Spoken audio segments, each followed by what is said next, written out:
Doug, can you lead us in the pledge? I pledge allegiance to the flag of the United States of America and to the republic for which it stands, one nation, under God, indivisible, with liberty and justice for all. A moment of silence for the men and women in the armed forces, our first responders, those fighting a good fight in Ukraine, and in the memory of Mr. Bears, who was the New Milford High School band teacher for, I think, 3 decades, and may his memory be eternal. Thank you. Okay, do I have any nominations for a moderator? I'd like to nominate Mr. Bass, our mayor. Second? Okay. All in favor? Aye. Opposed? Okay, congratulations. Thank you. Read the notice of the warning for special town meeting.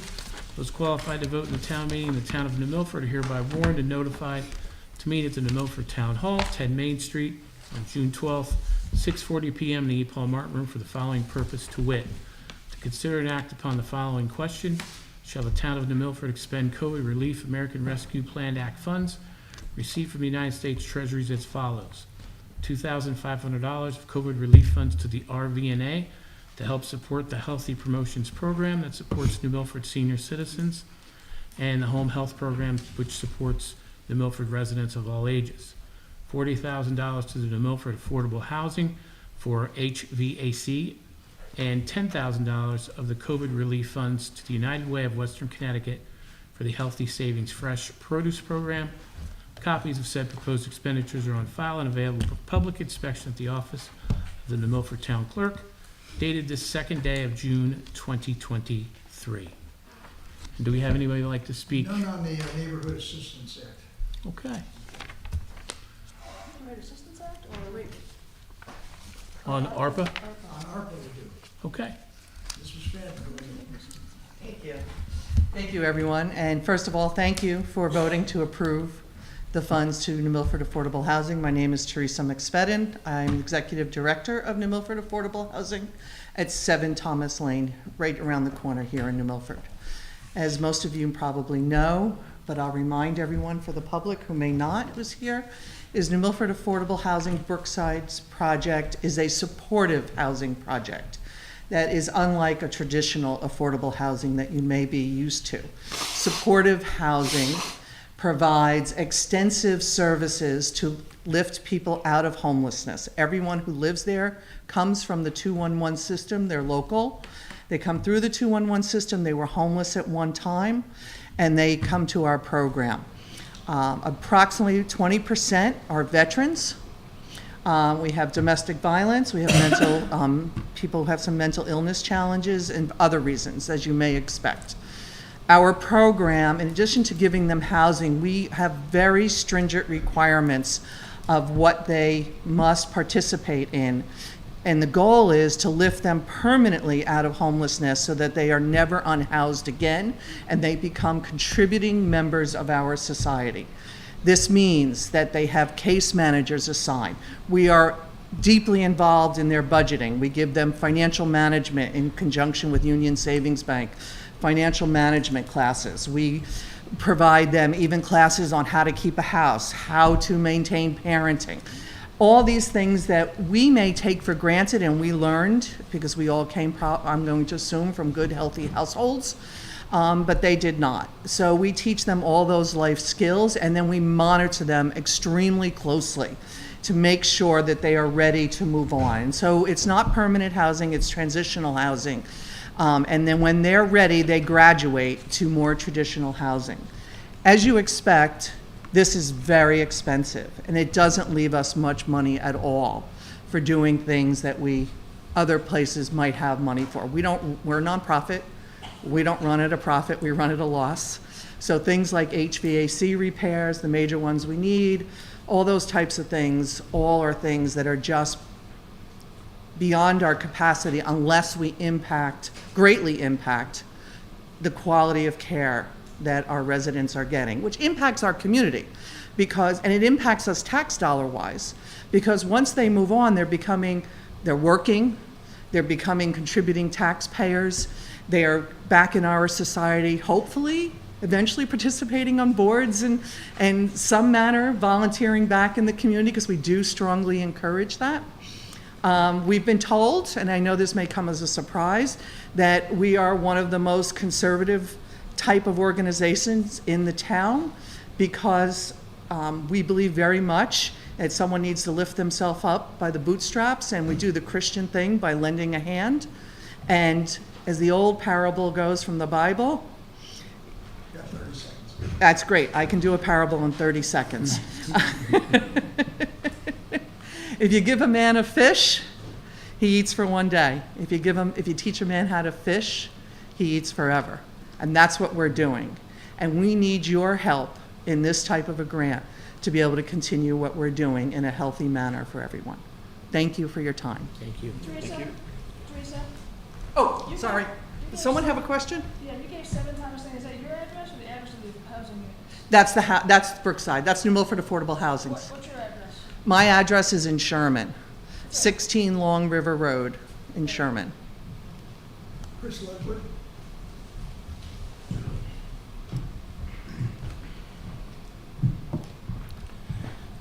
Chris Ludwig, Railroad Street, New Milford. I'm on the Planning Commission and Housing Partnership, but I'm just speaking as a plain old resident today. The work that the New Milford Affordable Housing does is incredible, like the saving lives. Like I said, hopefully we can work with them more and get more money to them and more resources to them as a town to help them grow and serve more people and help more people. Especially people when they're leaving there. When she was mentioning that, I was like, well, where do they go after they leave there? Because there's like the big gap in between that stage. As housing goes, I live in one of the probably 10 apartments that they might be able to afford once they leave there. There needs to be more places that serve that housing level, so they don't basically have to be forced out of the area. And there is a big gap there right now.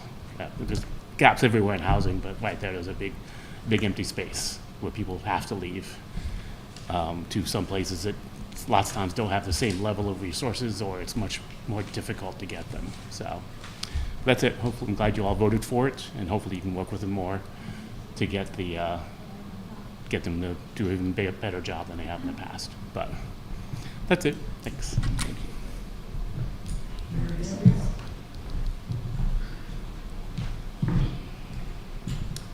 Robert Gambino, 4 Old Mill Road, New Milford, Connecticut. You can't get there because the bridge is closed. Anyhow, I want to tell you that I really support this initiative you're doing tonight with the town meeting, and I think it's good for our infrastructure, but not the physical stuff, the personal stuff. I think that's what this town needs, and I'm going to vote for it. Thank you. Thank you, Mayor. That's it. Okay. Do we have any, council have any questions? Okay. I'd like to entertain a motion to accept the recommendations for the RV&A, the New Milford Affordable Housing, and the United Way of Western Connecticut. Any discussion? All those in favor? Aye. Any opposed? Motion carries. Thank you. Thank you, everyone. I'd like to we have a motion to adjourn. So moved. Discussion, all those in favor? Aye. Thank you.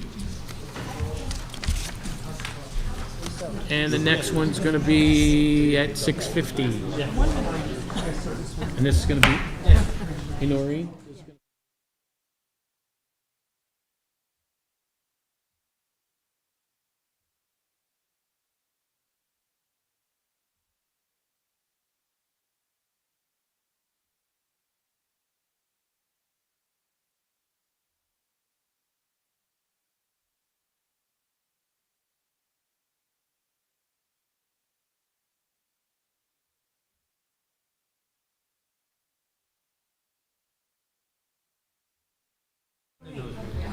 We could all stand for the pledge, please.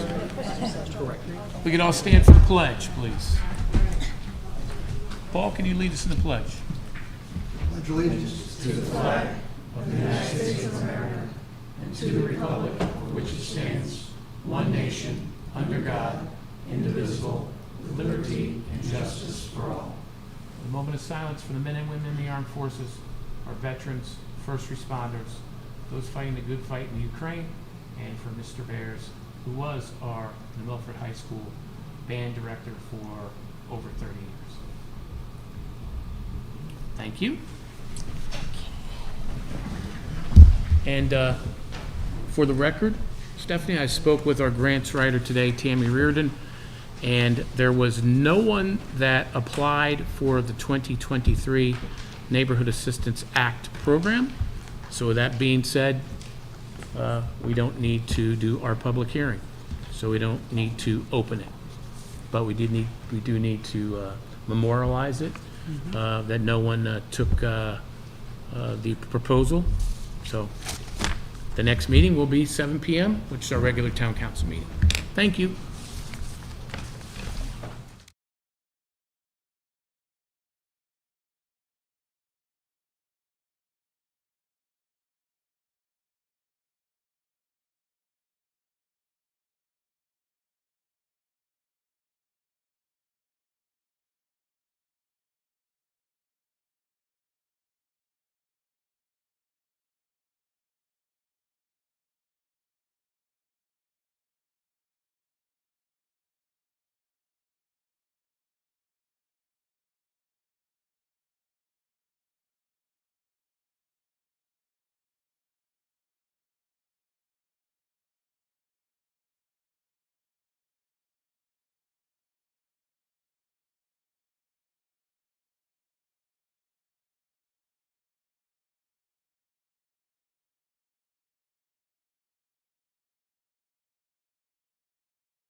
all could please rise for the pledge.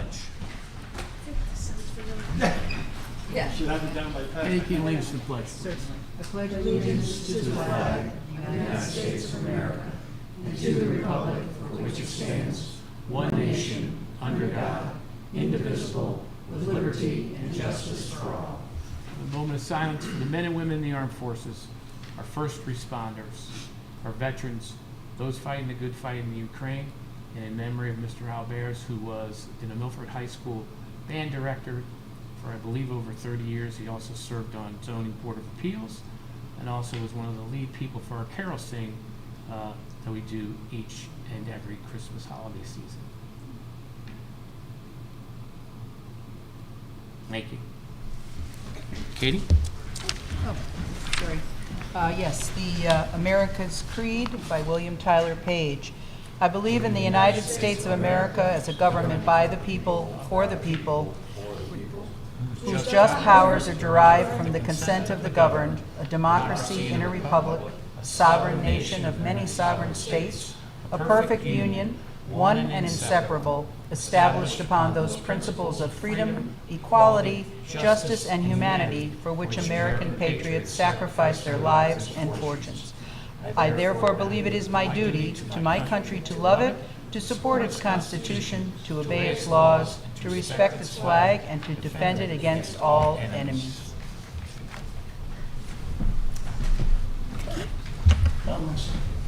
No public? Oh, really? Wait. All right. Okay.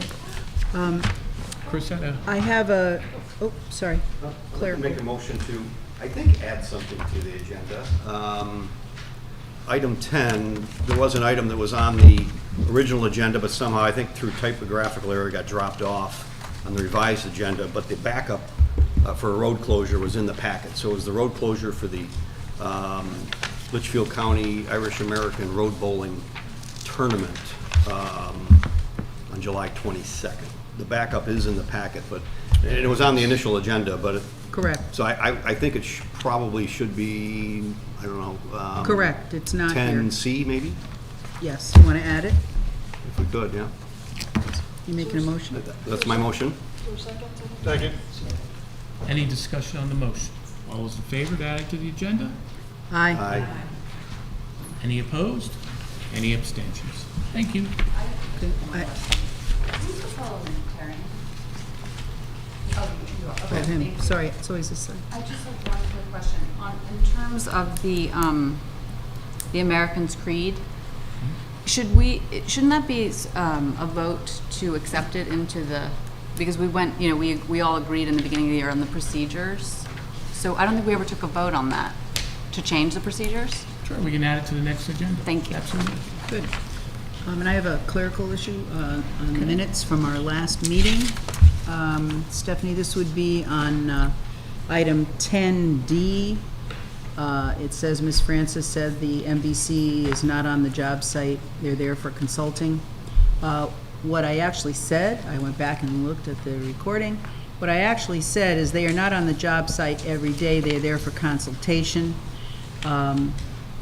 And then later on, I know you paraphrased here with just with a sentence, but later on in this same discussion, it was brought up that the MBC should have gone to the Board of Ed, and my comment was that Tom O'Brien, Brian McCauley, Wendy, and Peter Helmus have been at MBC meetings and knew that the Municipal Building Committee existed, and it was not well known that the Board of Ed had gone out.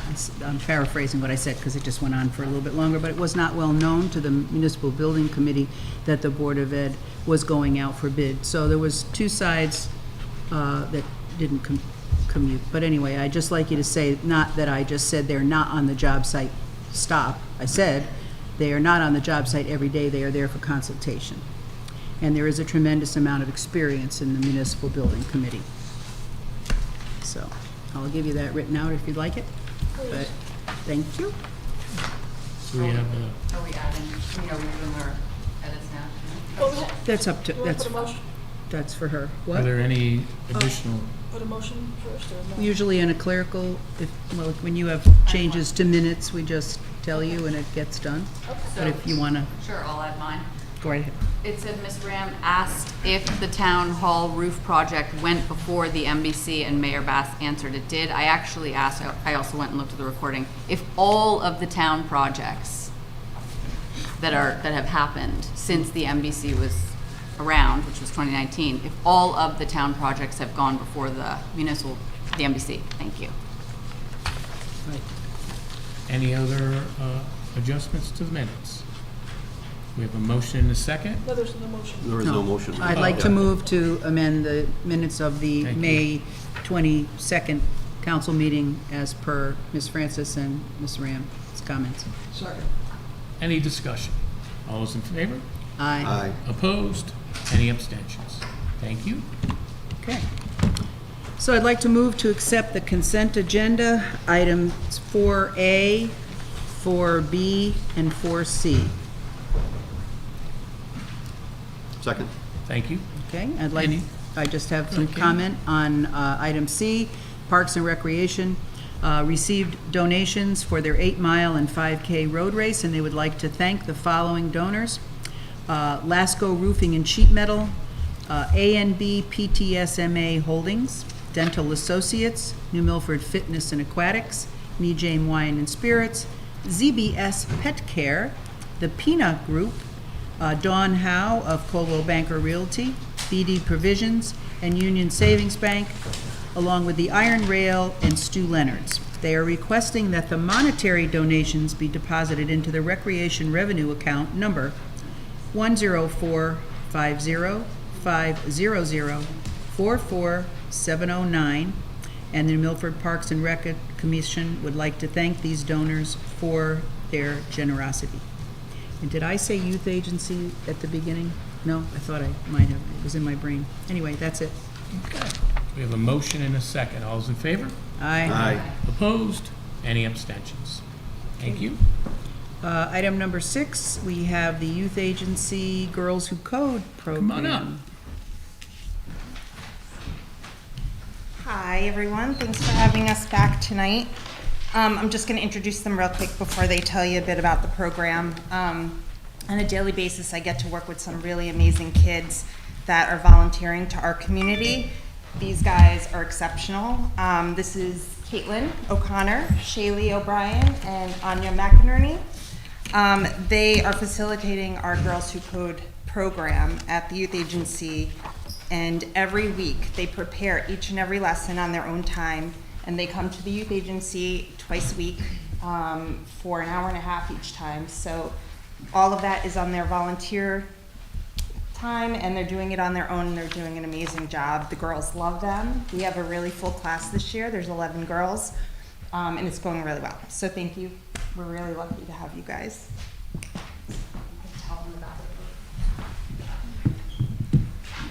Girls Who Code is an international nonprofit organization that aims to support and increase the number of women in computer science.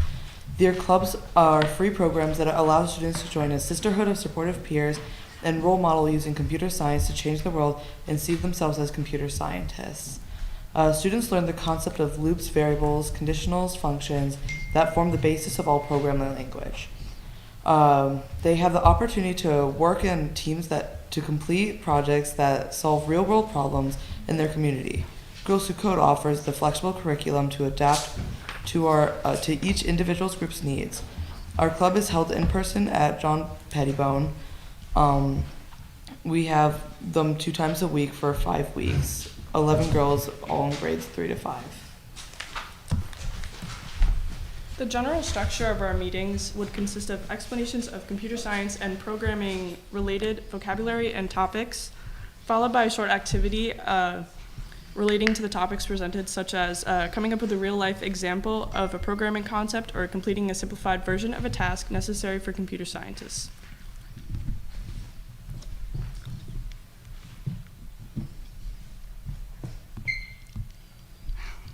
Sorry.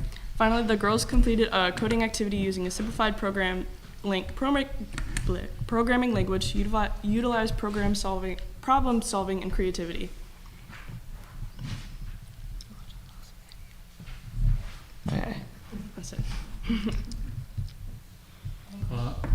Yeah. Absolutely outstanding, ladies. It's great that you guys are taking really the leadership role and having the younger generation, younger than you, helping them with computer skills. That's amazing, and coding and everything else. And on behalf of the town, we're very, very proud of you guys for doing that, so thank you. That's good. Katie? How many are in your coding group?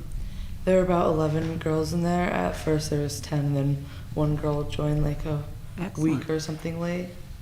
Excellent. Outstanding. Keep up the good work. Chris? Great job, ladies. I'm going to throw you a little bit of a curveball for a question maybe, but artificial intelligence is something that's talked about a lot. Is this something that you're kind of keeping track of and you can understand? Because it's going to change computer science probably more than anything else. Are you kind of keeping an eye on that and bringing that into the curriculum somehow? We haven't really brought it in too much.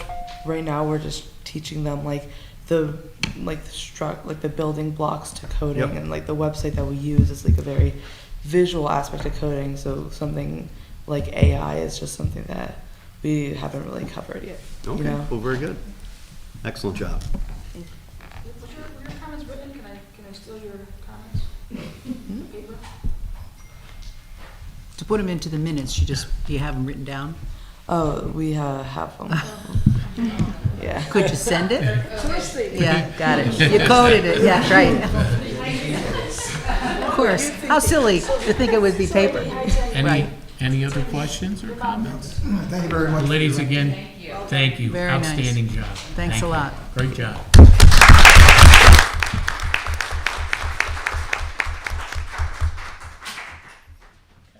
Okay, item number 7 was about our participation in the Neighborhood Assistance Act, which we already know has been removed from our agenda, so cross that out. Moving to item number 8, I'd like to move to approve the appointment of Alice Schutke to the Commission on the Arts. I'm sorry, Alice, I should know how to pronounce your name. She's filling a vacancy left by Bob Capola. Her term would be June the 12th, 2023 to January 31st, 2026. Second. Any discussion? All those in favor? Aye. Opposed? Any abstentions? Thank you. Mayor's comments? Thank you. Katie, first I want to congratulate the New Milford Green Wave cricket team. They had their first win this past weekend, so congratulations to them. Also want to congratulate the New Milford Soccer U13 Flames ladies soccer team. They won their division. Also want to congratulate the flag football teams, the 5 and 7-year-olds, as they won their division champions. And then their 3 travel teams were, I believe, undefeated and won their championships, so that's amazing. Want to congratulate Devin Looney and Quality Date, which is her horse, for winning the blue in the M&S horsemanship at FCHC. And then also congratulate Alexa Duncan, who is a New Milford High School alumni. She rides for the University of South Carolina, Atkin, their eventing team, as they won the Intercollegiate National Eventing Championships. So congratulations. The 12U New Milford Youth Baseball Softball team and coaches, they won the Greater Hudson Valley Tournament Champions. A lot of championships going on. Yes. It's awesome. Something in the way. And then the New Milford Soccer Club, their U13 boys players and coaches, they won the they became Connecticut Semi Cup finalists. And also want to congratulate the juniors of the New Milford lacrosse team, as they won the SUNY tournament bracket champions. So congratulations to them. And I want to thank all the bands for the big band bash up at Sarah Noble. Oh, that was nice. That was awesome, seeing all the bands, including Sherman, that were there. So congratulations to all of them. And just as a reminder, this Thursday at 6 p.m. right here in the front of the town hall, we're doing our Blue Star sign dedication. I want to thank the Garden Club. They're celebrating their 100th year this year, and they're the ones that spearheaded bringing this to fruition. So thank you to them. And we're going to have 3 World War II veterans there to help us honor and dedicate the sign. So thank you to them. I also want to thank the Historical Society for their New Milford Fire Walk, the first one they did. where they had actors and actresses portray people of that time during the Great Fire. So that was great to see. And then real quick, some New Milford police statistics. I was talking to the chief today. Ones that we are very concerned about are motor vehicle stops year to date. So last year we did 791 stops between now and this time, this year. This year is 930, so we're up 139 as we're doing additional traffic things there, but my apologies. Motor vehicle accidents in the year 2022 was 241 by this time this year. This year, we're at 230, so we're down 11. One is too many, but we're still seeing a trajectory down, and I think that has a lot to do with the police department's vigilance, also the extra public service announcements that we put out, and I think they're creating some benefit to that. And speaking of that, to get real-time news, whether it be traffic alerts, weather, road construction that we do, please think of joining Notify New Milford. You can go right to our town webpage, www.newmilford.org. On the right-hand side on the bottom, please click the Notify New Milford icon, and then you can opt in to the service. And if you'd like to see it in another language, or you know somebody as well, there's 13 languages that you can opt in for. There's a drop down, you can just click it and it can go to the language that you prefer. Real quick on some infrastructure stuff that we're working on. As Mayor Gambino, who was here earlier, talked about, we're continuing on our project for the Upland Road Bridge. There is a detour that's marked and signed to go to Mayor Gambino's greenhouse, also to the silo. So there's the availability to continue to patronize both of those businesses. So think business and nonprofit. Also, we're continuing with our Candlewood Lake Road North paving of the northern side, and that's the side that attaches to Route 7. We're continuing with that. We were able to do the binder course, correct, Jack, on Mockingbird Lane, which attaches Candlewood Lake Road North, so we're working on that as well. We're continuing to work with DOT on the design work for these bridges, Wheaton, Sand, Van Car bridges. And right now, DOT's working on getting the rights of way and acquisitions on properties that abut the bridges for that. For those that maybe have parked in the back here, you're seeing that we're doing the painting of the red barn here. And thank you to the contractor. After that, we're going to be painting the windows at Town Hall, which are very much needed.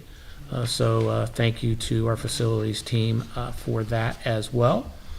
With Century Brass, we're continuing with some of the remediation work, taking some of the dirt, right, Jack, off of the site, and looking to move in the summertime the salt shed and some of the sand that we have, and moving that over to the Century Brass facility as we continue to work on that as well.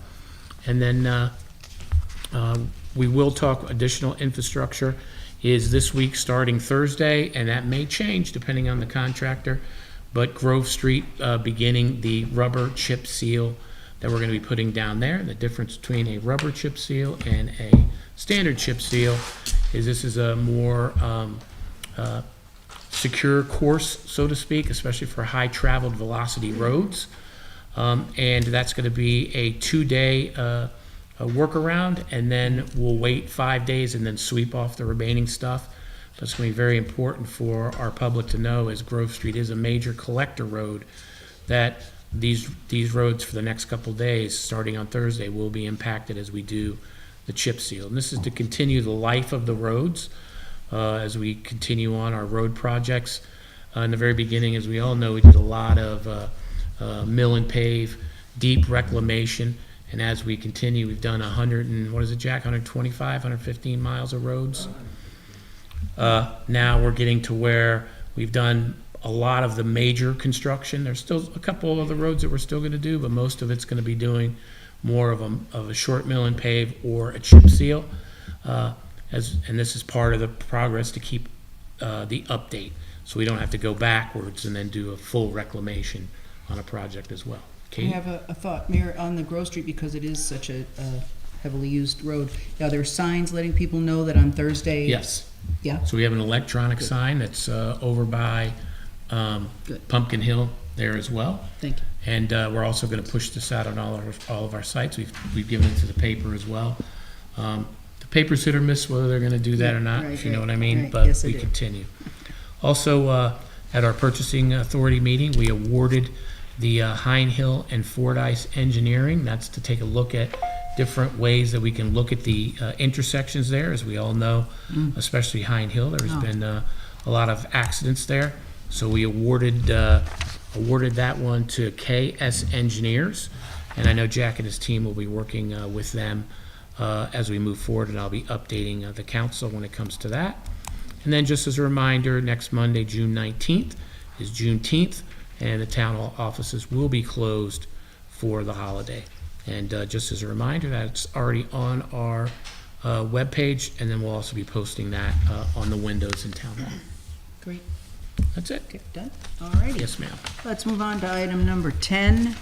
I'll split these up because they're long. So these are road closures. So I'd like to move that we approve the Commission on the Arts request to close the southern crossover on the green on July 29th from 10:30 a.m. to 10 p.m. for the New Milford Art Festival, and also on August 5th, 12th, 19th, 26th of this year from 4:30 till 10 p.m. Those are the Edwin Kincaid concerts on the green.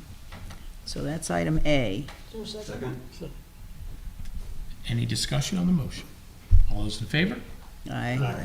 Any opposed? Thank you. Item 10B, I'd like to move that the council approve the Village Center for the Arts requesting permission to close Church Street from the corner of Main and Church to the municipal parking lot on Saturday, July 29th, from 10 a.m. to 10 p.m. They are holding an open house outdoor pottery demonstration during the New Milford Art Festival. This and the other item are pending traffic authority approval, of course. Second. Any discussion? All those in favor? Aye. Any opposed? Any abstentions? Thank you. And item 10C, I'd like to move that we approve the Litchfield County Irish American Club request for Sunny Valley Lane, Sunny Valley Road from the intersection with Sunny Valley Lane up to the entrance to Staples on July 22nd from 10 a.m. to 4 p.m. for the Irish Road Bowling event. Second. Second. Any discussion? All those in favor? Aye. Opposed? Any abstentions? Thank you. Okay. Item 11, I'd like to move that the council approve the ratification of the Nutmeg Independent Labor Union contract as put in the packet. Do we have a second? Do we have a second? Second. Thank you, Chris.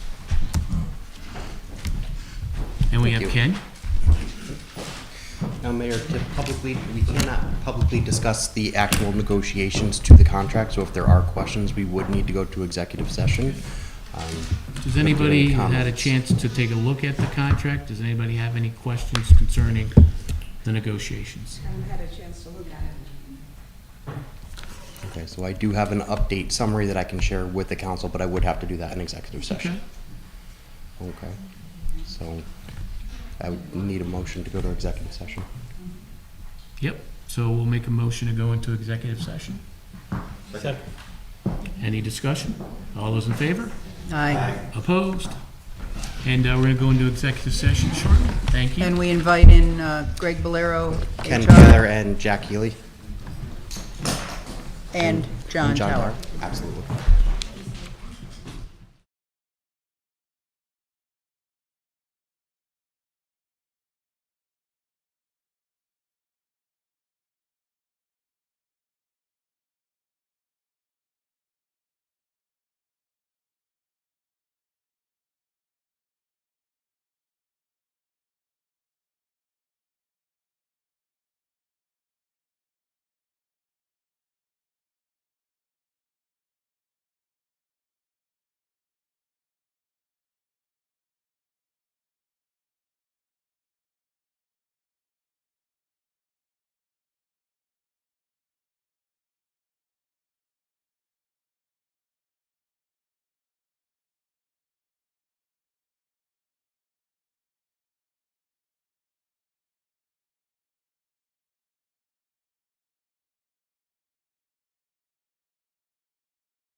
Not wrong. Yeah. There's so many logistic things. Dave? I guess precedent. When you get down here, Yeah. I'm gonna ask you to add something on here, which is the reading.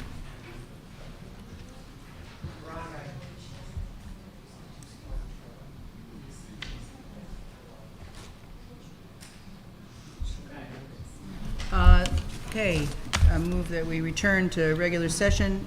There were no motions and no votes taken in executive session. And please, thank you, and please note for the record that this contract was already voted on by the members of Nutmeg, 17-7 in favor.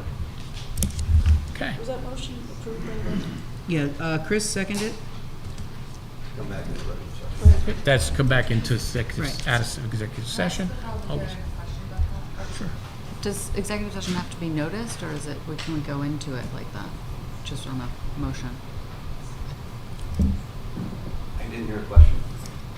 Can we go into executive session while in a regular session when executive session hasn't been noticed on the warrant? In other words, wasn't on the Just want it to agenda? be by the books, I don't know. How about John? Attorney Tower? Yeah, I mean, that's not a parliamentary issue. I think that's more of a legal.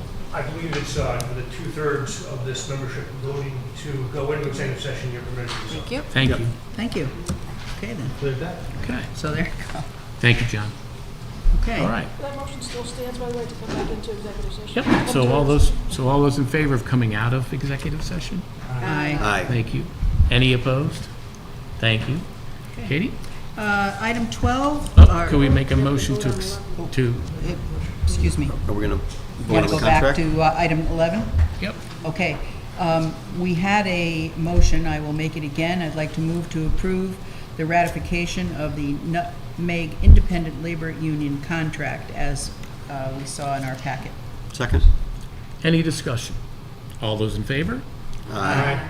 Opposed? Please note unanimous. Thank you. Thank you, everybody. Okay. Next. Item 12, update by IT Director Dave Watson. Dave? Thank you, Mayor, Council.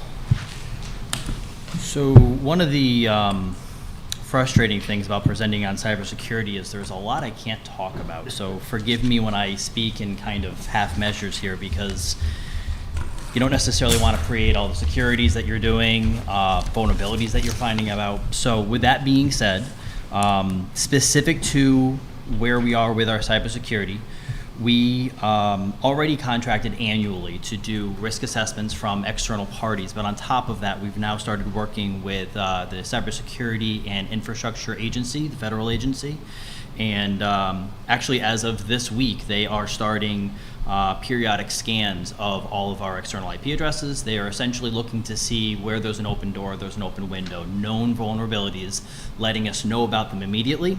Those scans happen about every couple of months. If they see something, the periodicity of those scans greatly escalates. If it's something critical, it's like every 3 days. If it's something that's a lower vulnerability, then it's just every week or so. But on top of the assessments that we are already doing on an annual basis, we now have the federal government essentially helping us out. And one of the beautiful things about that is it is no cost to the town. It's just a service that they are offering because they understand that local government, such as ourselves, don't necessarily have the coffers necessary to do the abundancy of things that are out there to secure yourself. There's just a lot that you can essentially throw money at, and I'm happy that we're able to partner with them to not just do that, but we also, if we ever need it, we get incident support from them. They share information with us on a weekly basis on malicious IP addresses, so essentially entities out there that they're known malicious, they will let us know, like, hey, you don't want to be connecting to these addresses.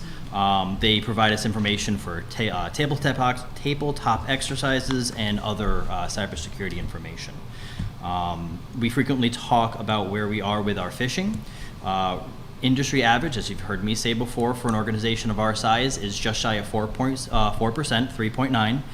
In the last 6 months, the town is sitting at 2%. So we are still doing better than the industry average. You won't see a smile on my face on that one until we're at 0. But with that being said, what we frequently find is our new employees get hit once, and then they pick up quickly on it because we do immediate remediative training. We also do cumulative training as well. So each successive failure means additional training. So for the first time, it's about 15 minutes. Failures after that goes upwards to 4 different training modules across a number of different cybersecurity topics. With that being said, this year we also took on doing the technology and cybersecurity centric trainings for the municipal staff, the annual trainings that we're required to do. Typically in businesses, you know, you're doing sexual harassment trainings, management trainings, things to that effect. For the purposes of the cybersecurity training, we actually have an assessment that we send out to all of our staff for first. It consists of 21 questions. There are 3 questions per knowledge area, including email security, social media, mobile device security, because there is a lot more of that going around now in town than there was before, passwords, authentication, internet use. If an individual scores 100% in a specific category, they are able to show us that they're proficient and they do not need to take that training. If they get 1 or more questions in that knowledge area incorrect, then we assign a micro training, if you will, usually about 15 minutes on that specific knowledge area. The average employee this year took 5 out of those 7 modules, so they were able to test out of 2 of them. We are also training on more when it comes to technology and cybersecurity than we were previously. So being that this is the first year we've completed this, I'm anxious and interested to see what happens as we go into the next year and we do the assessment again. On the topic again of phishing, we actually have a button that our staff can use to report emails to us. They are used both for the simulated emails that we send to staff on a bi-weekly basis. Every employee gets 1 simulated email that is based off of a real-life phishing email, and they are able to use this little fish hook to report it. Since we implemented that system, we've had 9,700 emails reported, of which just north of 5,000 were simulated. The other 4,005, almost 4,600 were non-simulated emails. And Dave, sorry to interrupt you, but not for at all. those who may be watching or in the audience, could you explain what phishing is? Absolutely. So phishing, in this context, a phishing email is when I send an email to you, it will typically be oppressing in nature, so you have to act now. It is calling upon you to do something that is not in your best interest, respond with sensitive information, click on a link that may be malicious, and it's typically tucked away in an email that you may or may not think that you're expecting. One that we see from time to time in our organization is an email that goes to payroll saying, hey, I want to update my direct deposit form. Here's my new information. And that has been caught a number of times. Luckily, our payroll specialist is right on top of her game. And that type of email can very quickly mean that an employee doesn't get their paycheck. The wrong email could also mean that we have malicious software installed in our network, and that can up to and including mean a ransomware attack. So phishing emails are that one step in that a malicious actor needs to get a foothold in the organization or to steal your information. So training our staff to look for them, to identify them, and to not act on them, and additionally to report them, goes a long ways to keeping the network safe. We also recently had an assessment by the Connecticut Cyber Branch of the Connecticut Military. They came out, and the information on it is privileged, but I can say that we surpassed the numbers that I am to understand were the average for the rest of municipalities. I'm actually quite happy with the score, but as I alluded to before, there's always room for improvement. Cybersecurity is one of those things where the goalposts are constantly moving. As far as non-cybersecurity centric topics, the town just completed upgrades of its firewall to next generation firewalls. On top of replacing the firewalls, we also replaced them with what's referred to as a high availability firewall, which means for the town and for the PD, we have redundant systems. So if one goes down, the other one takes its place, which should mean less downtime, and in turn, it means our staff can be more productive, and there's less times where they're not able to do their jobs. We also recently brought in base technologies for our printing solution, for our managed printing.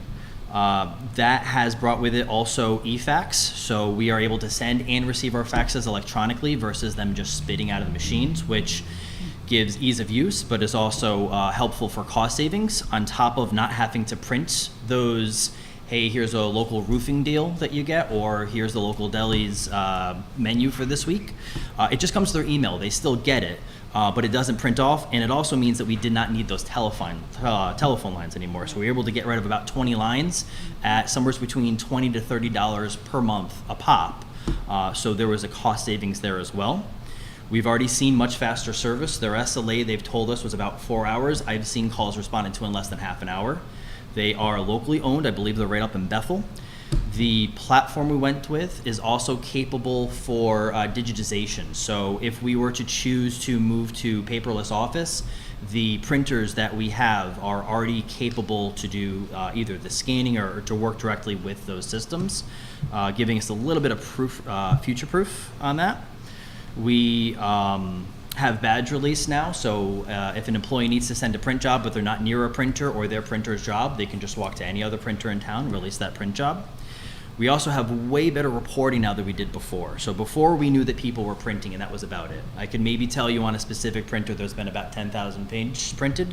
Now we were able to see far more minutia based exactly what's happening, so we can make sure not just to account for those print jobs, but to take a look at our business processes and say, you know, this is a very costly endeavor, this specific print job, is there a better way we can do this? We've also installed brand new Wi-Fi in almost every one of our town buildings, excluding JPCC, which was already addressed during early COVID for the youth program. They are enterprise grade. They are much stronger and more capable than the devices we had before. They also have far better security. They're far easier to manage, and the IT department can see way more as far as utilization than we ever could before. If someone calls up and says, hey, I couldn't get on the Wi-Fi, I can even see why it didn't connect. We're working, as you're now all aware, with the library. I'm happy to report we were able to work with them to implement the SIPA filter, which is the Children's Internet Protection Act. It essentially protects against child harm images, and with that, they are also now exposed to significant funding options because they are now participating with that filter. We are working with the volunteer fire departments and the fire marshal's office to roll out a new software to help them get better and quicker information from what is received in dispatch, because it will connect directly to our dispatch center computer systems. And I believe it will be leaps and bounds ahead of what they had, not to mention they'll all be working on the same platform to allow for better collaboration. And finally, we're also, as you know, working with the Housatonic Valley Health District, and we are preparing to implement for them some new security and network hardware. Any questions for Dave? Chris? Sir? Thanks, Dave. I appreciate the update. Yeah. As usual, a lot of good things going on. A few questions. One, I don't hear about it in the press much anymore, but is ransomware still a thing? Very much so, yeah. Okay. There's, I would say, probably not a week or a couple weeks that goes by when I'm not speaking with my vendors and they're saying, I'm glad you guys are where you are because we have other entities, ... And Gotcha. None of those stories ever really sound too flattering. In terms of phishing, I don't know if you're familiar with, because I've actually seen it, and I don't know how they're doing it, but I get a text on my phone, which is my phone. Yep. I also use it for work, but, and it's supposedly a text from a senior VP of my parent company saying, hey, boy, I'm at this conference and something happened. Can you go ship me a MasterCard gift card? Well, yeah. All right, obviously I know that. And I know now to go to my email. Yes. And send them an email. But is that something, are you doing any of that sort of training internally to? So, yeah, so that goes along I can see people getting a text from Pete Bass. It happens with a level of regularity. Okay. We also see our employees get emails saying, hey, I need you to get me some gift cards for the mayor. Yeah. To me, the new twist is they're using my phone. Yes. So that's typically referred to as a spear phishing, and that usually means they have an amount of information. So it can be something as simple as a LinkedIn page or your business's directory. The police department, for example, for obvious reasons, posts their email address right on the website, but every single one of those email addresses, when we see these phishing emails come in, every once in a while there'll be a brand new employee who hasn't made the website, and they're the only one that's not on the email. It's really easy. It's public information. They just go to the website, they highlight it, they scrape it, they drop it into an email, and they send it. And a little bit of research, go to, newmilford.org. Mr. Bass is the mayor. Right. And so is the finance director. A few minutes with an email, send it off, and that's how the payroll action forms that they get often. A little bit of research goes a long ways, and these entities operate as businesses. If you look online, you'll see videos. They have cubicles, they have lunch breaks, they have cigarette breaks, they have colleagues sitting next to them, full-featured computers. It's an office, it's a job, and it's a 9 to 5, if not longer.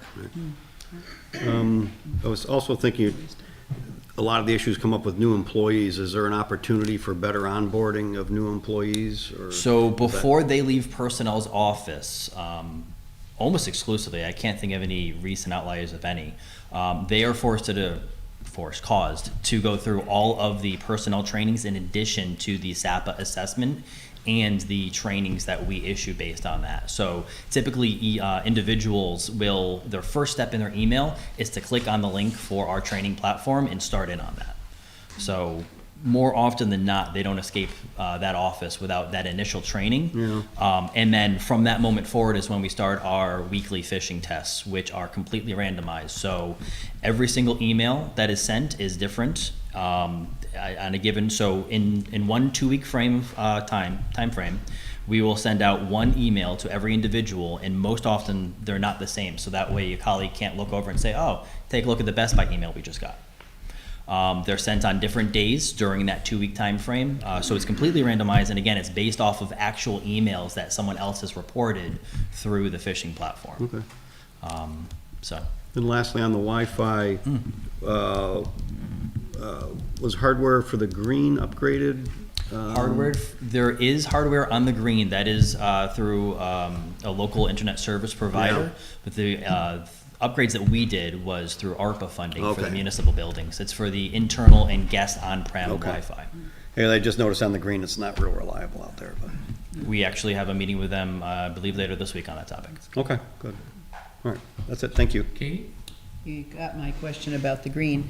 I'm just curious, I think that your trainings are excellent. And are they also provided to people who are not sitting at desks?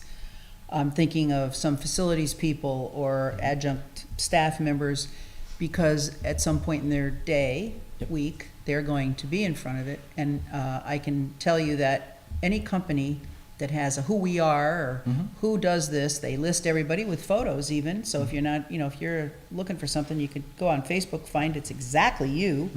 And I think people in general, you do a good job of telling the town employees, and we hear you, but people in general should hopefully be learning they need to be spare on what they put in about themselves. The day you were born, the day you were married, what's your husband's name, what's the birthday of your children. Yep. I mean, there's more people than your friends and social media that are seeing that. So do you give the training to others? Any employee who has a town-issued email address is issued those trainings as well. Okay, is there any way that maybe we could consider those that don't have an email address but are here every day? I think all of them do. For the most part, they do, and All those who facilities don't people? they don't have access to a computer, so But they don't do have in a their town life. computer I'm just saying that system in to their use. life, Sure. there's a lot of companies just take their employees as a whole because it's, it's wise to tell everybody. So just Absolutely. curious. We don't, maybe someday we will. Thank you very much, Dave. You do a great Any job. other questions for Dave? And Thanks, Dave. if I may just add one final thing, I was thrilled to hear of the Girls Who Code. I don't know if you guys are aware, but early on during my tenure, there was a number of computers that needed to be upgraded. We were able to take some of those old staff computers that otherwise would have been destined for e-waste and rebuild them into Chrome OS computers. Yeah. And now they're getting used to teach kids how to code. So that was a bit of a warm fuzzy for me. So I'm Very good. very happy good to see job. that those things Good have gotten job. some new life and that they're using those. So Good. thanks everyone. Thanks, Dave. Thank you. I'd like to move to item 13, but I would like to add something to the agenda. So there would be item 13D, and that is the mayor has a proclamation for Bee City that he will read as item 13D. Second? Any discussion? All those in favor? Aye. Opposed? Okay. Thank you. Item 13A, an update on the status of the New Milford High School roof project. So we had some of our council members ask for an update concerning the roof project. So I had asked, Dean Petroselli, who is the architect on record. Dean's here. We have Tim Clark, who's been helping. We have Jack Healy, who's been helping. We have our fire marshal, Kevin Reynolds, who is here as well. And I want to preface with Kevin some of the questions that you may want to ask him. He may not be able to answer due to we may have pending litigation. So if he happens to say that, that's the reason why. So Kevin, could you give as brief, and we'll start off with you, as brief an overview as you can concerning it, or as much as you may be able to, or I not? honestly don't want to say a word about it due to litigation. Okay. I don't want to discuss it. Okay. Dean?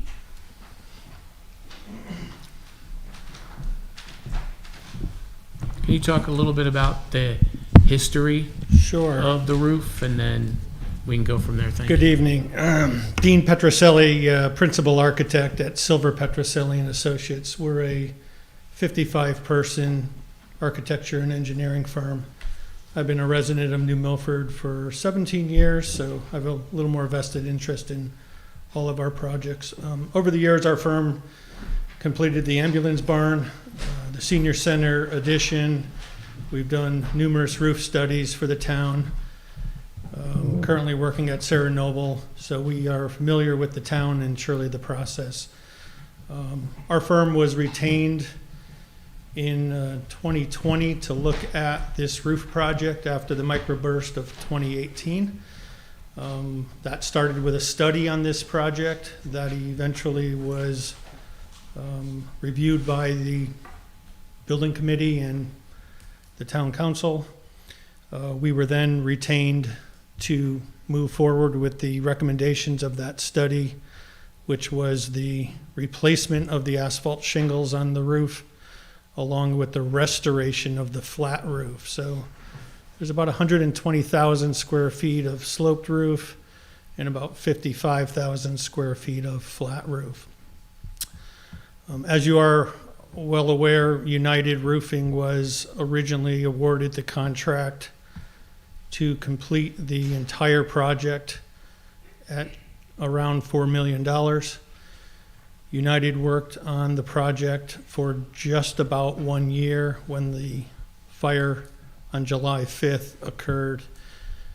At that point, United was terminated from the project, and Greenwood Industries was hired by the bonding company who ultimately took over the project. So after the fire, United was terminated and the bonding company took over, who in turn hired Greenwood Industries to complete the project. Just for the record, the bonding company's name is United States Fire Insurance Company out of Morristown, New Jersey. Eric Johansson is the representative for that company, who has been involved with the project since the fire event of July 5th of last year. So our firm obviously has been under contract and retained to not only produce the documents to get the state funding approval, but also to administer the contract through construction administration. This was a unique project in that a third-party request in the documents for oversight on the roof by the manufacturer, because the state of Connecticut requires that the manufacturer issue a 20-year minimum warranty on the roof. We actually specified a 30-year warranty on the roof. Our document stipulated that the manufacturer have representation on site daily to inspect the roofing operations. So it's pretty unique that we would have daily oversight from a manufacturer. Again, they're the ones in the end that issue the warranty. So they produce daily reports and have continued to produce daily reports since the beginning of the project. When the fire occurred on July 5th, United was approximately 40% complete with the roof. That includes the sloped and the flat roofs. Today, Greenwood is about 98% complete on the metal, and I'll call it about 90 to 95% complete on the flat roof portion. The flat roof portion involves flashing about 120 new drains and then a new flood coating that's getting a 10-year warranty. And the sloped roof was a full replacement of the shingles coming off and the new standing seam going on. So as of right now, Greenwood plans to be complete with their roofing operations, at least the flat roof portion, in about 2 weeks, and then they're going to flood coat once the school is out. And they're, again, about 98% complete with their metal work, with a little bit of detail work to wrap up over the next month. So they anticipate being off the project likely by around the end of July is their target date at the moment. So clearly before students are back in September, the intent was to have this roof complete. Just for the record, the operation has been going on about 700 days total. That includes a stall of about 2 months after the fire. And the original contract of United was a 400-day duration. So they're, if you want to get technical, the United States Fire Insurance Company is about 300 days past the original contract. So obviously this project's been overseen by my firm. It's been overseen by Garland, who is the manufacturer of the standing seam and of the flat roof, and obviously the municipal building committee that meets twice a month.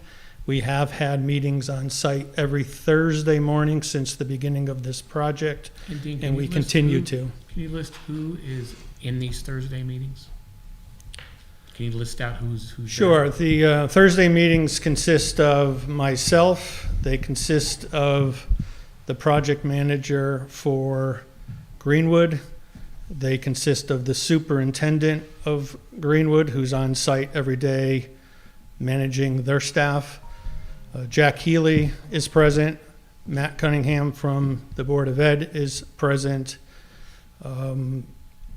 So that's, let's see, who else is at those? Oh, and Principal Ray Manka is traditionally at those meetings. So the Thursday meetings are really intended to talk about the weekly operations.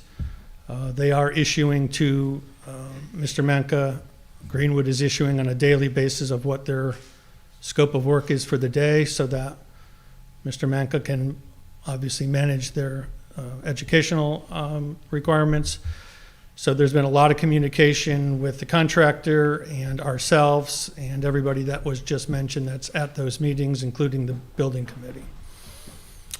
So that's where we are with the general roofing project. I think you folks are aware that we determined that there could be a potential issue with some fasteners, what we call the clips. This was brought to my attention back in April of this year. I then, based on the information that I had from Garland, who was on site daily to inspect, they indicated that they are fearful that there may be, I say may, there still may be an issue with the fastening.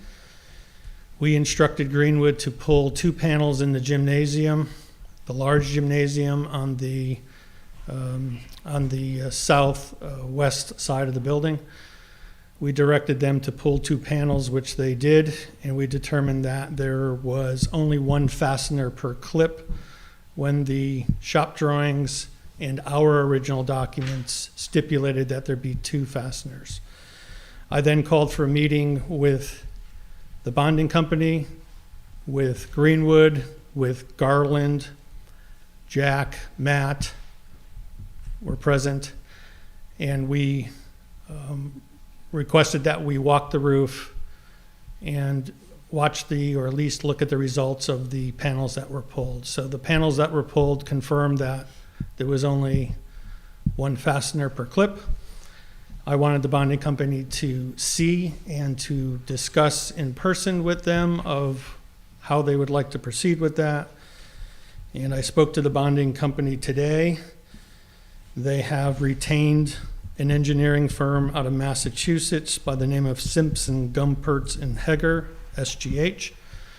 SGH is beginning their engineering calculations. What they want to do is they want to run the calculations on the fasteners and on the clips. I think ultimately, they didn't say this, but I think ultimately what they're trying to prove is that the fasteners that are installed exceed the spec and code requirements. And then they're obviously going to take that information and move that forward. They also indicated that they may do pull-out tests of the fasteners and the panels. They may actually sacrifice 1 or 2 panels. There's a engineering mechanism where they can fasten to the panels. They can pull those panels vertically to the point of failure and then determine how much force, how many pounds per square inch it took to fail that panel. And they're going to try to use that in aiding them understanding what type of resistance these fasteners have.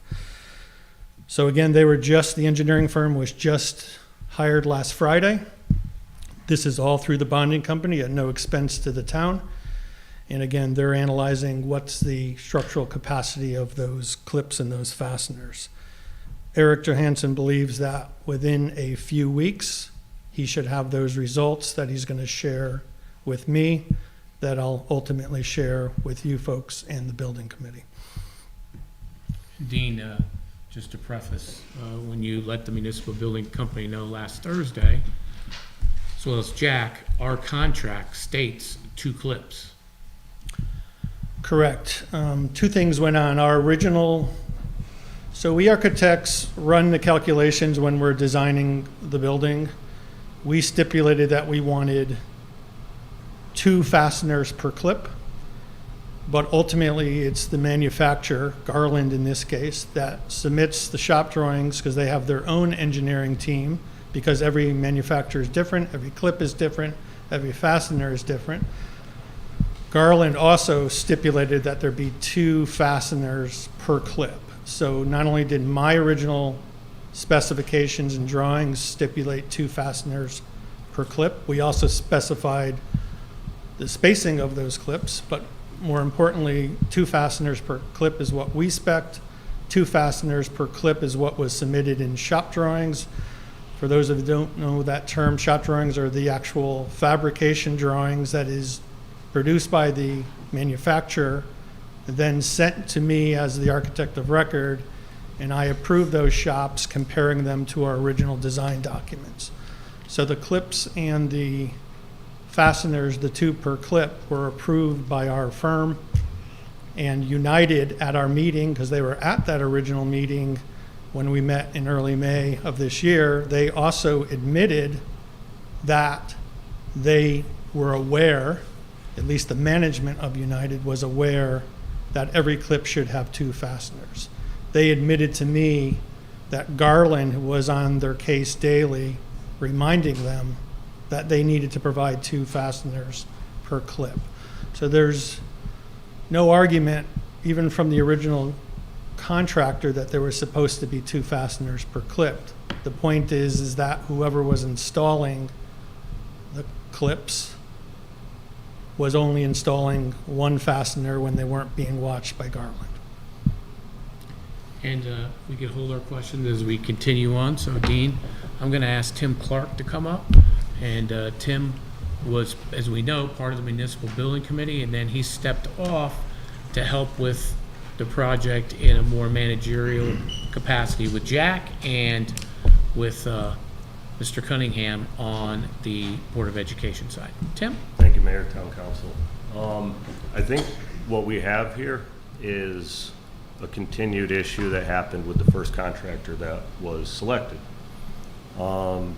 Municipal Building Committee had worked for about a year before Dean came on board to figure out the right way to attack this roof, and newly formed. So there was 2 projects that the Municipal Building Committee took under their wing. One was the roof on this building here, and the other one was the roof on the high school.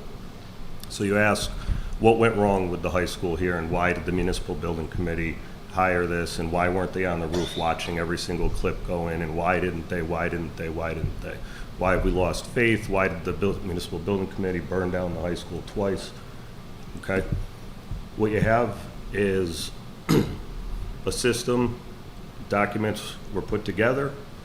We were presented 7 bids the lowest bid was chucked because they didn't qualify. The second lowest bid was then selected because that was the lowest qualified bid that was given to us. So that's what happens. Now let's think about everything that went right with the Municipal Building Committee. Everything that went right. It's a $4.5 million roof.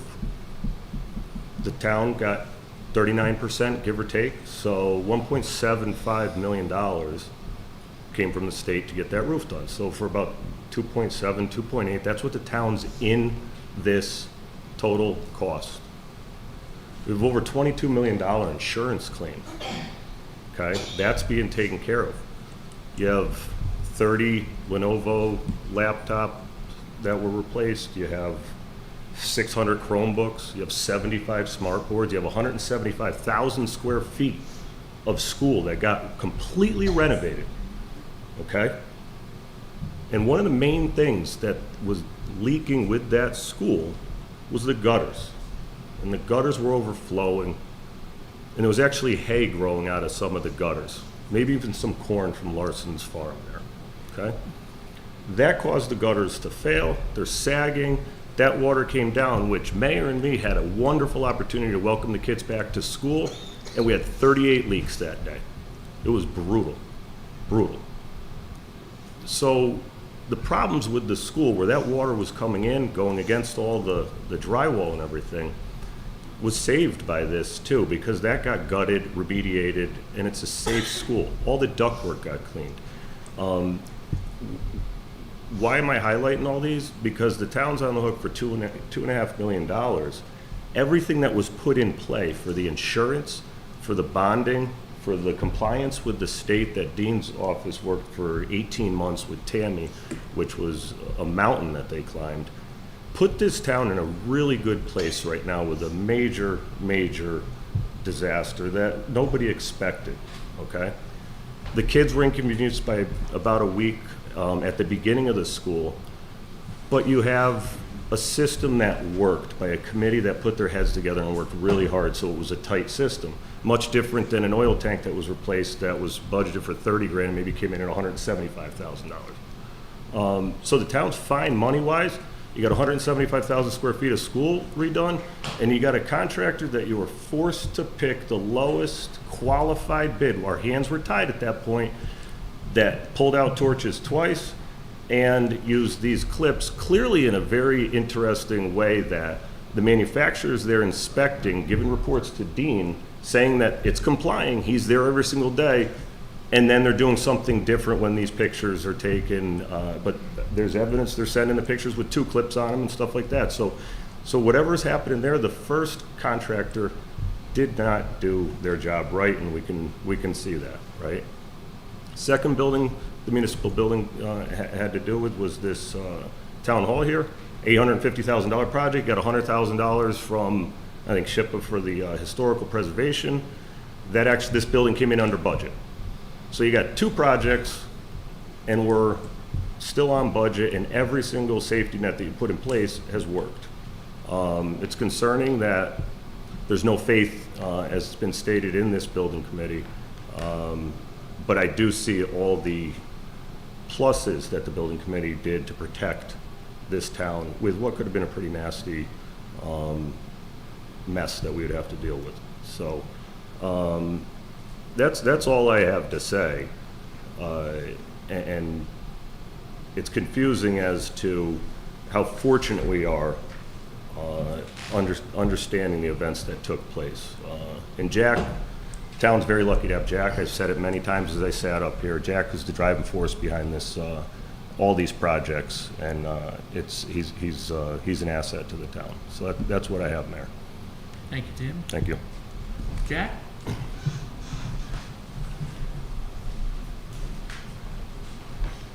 Good evening. I don't think I have much to add. I think Dean and Tim pretty much covered it. One thing, Dean, I don't know, did you say it's Garland's represented at those Thursday meetings? I don't know that should be for the record if it's not in. Garland also attends those Thursday meetings. As a follow-up to this, I know Kevin didn't want to talk, and I'm not going to touch on it much. We are still communicating with Kerma.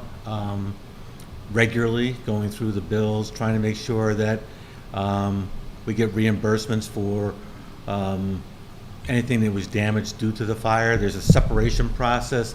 Was it part of the fire? Was it part of the project before or after the fire?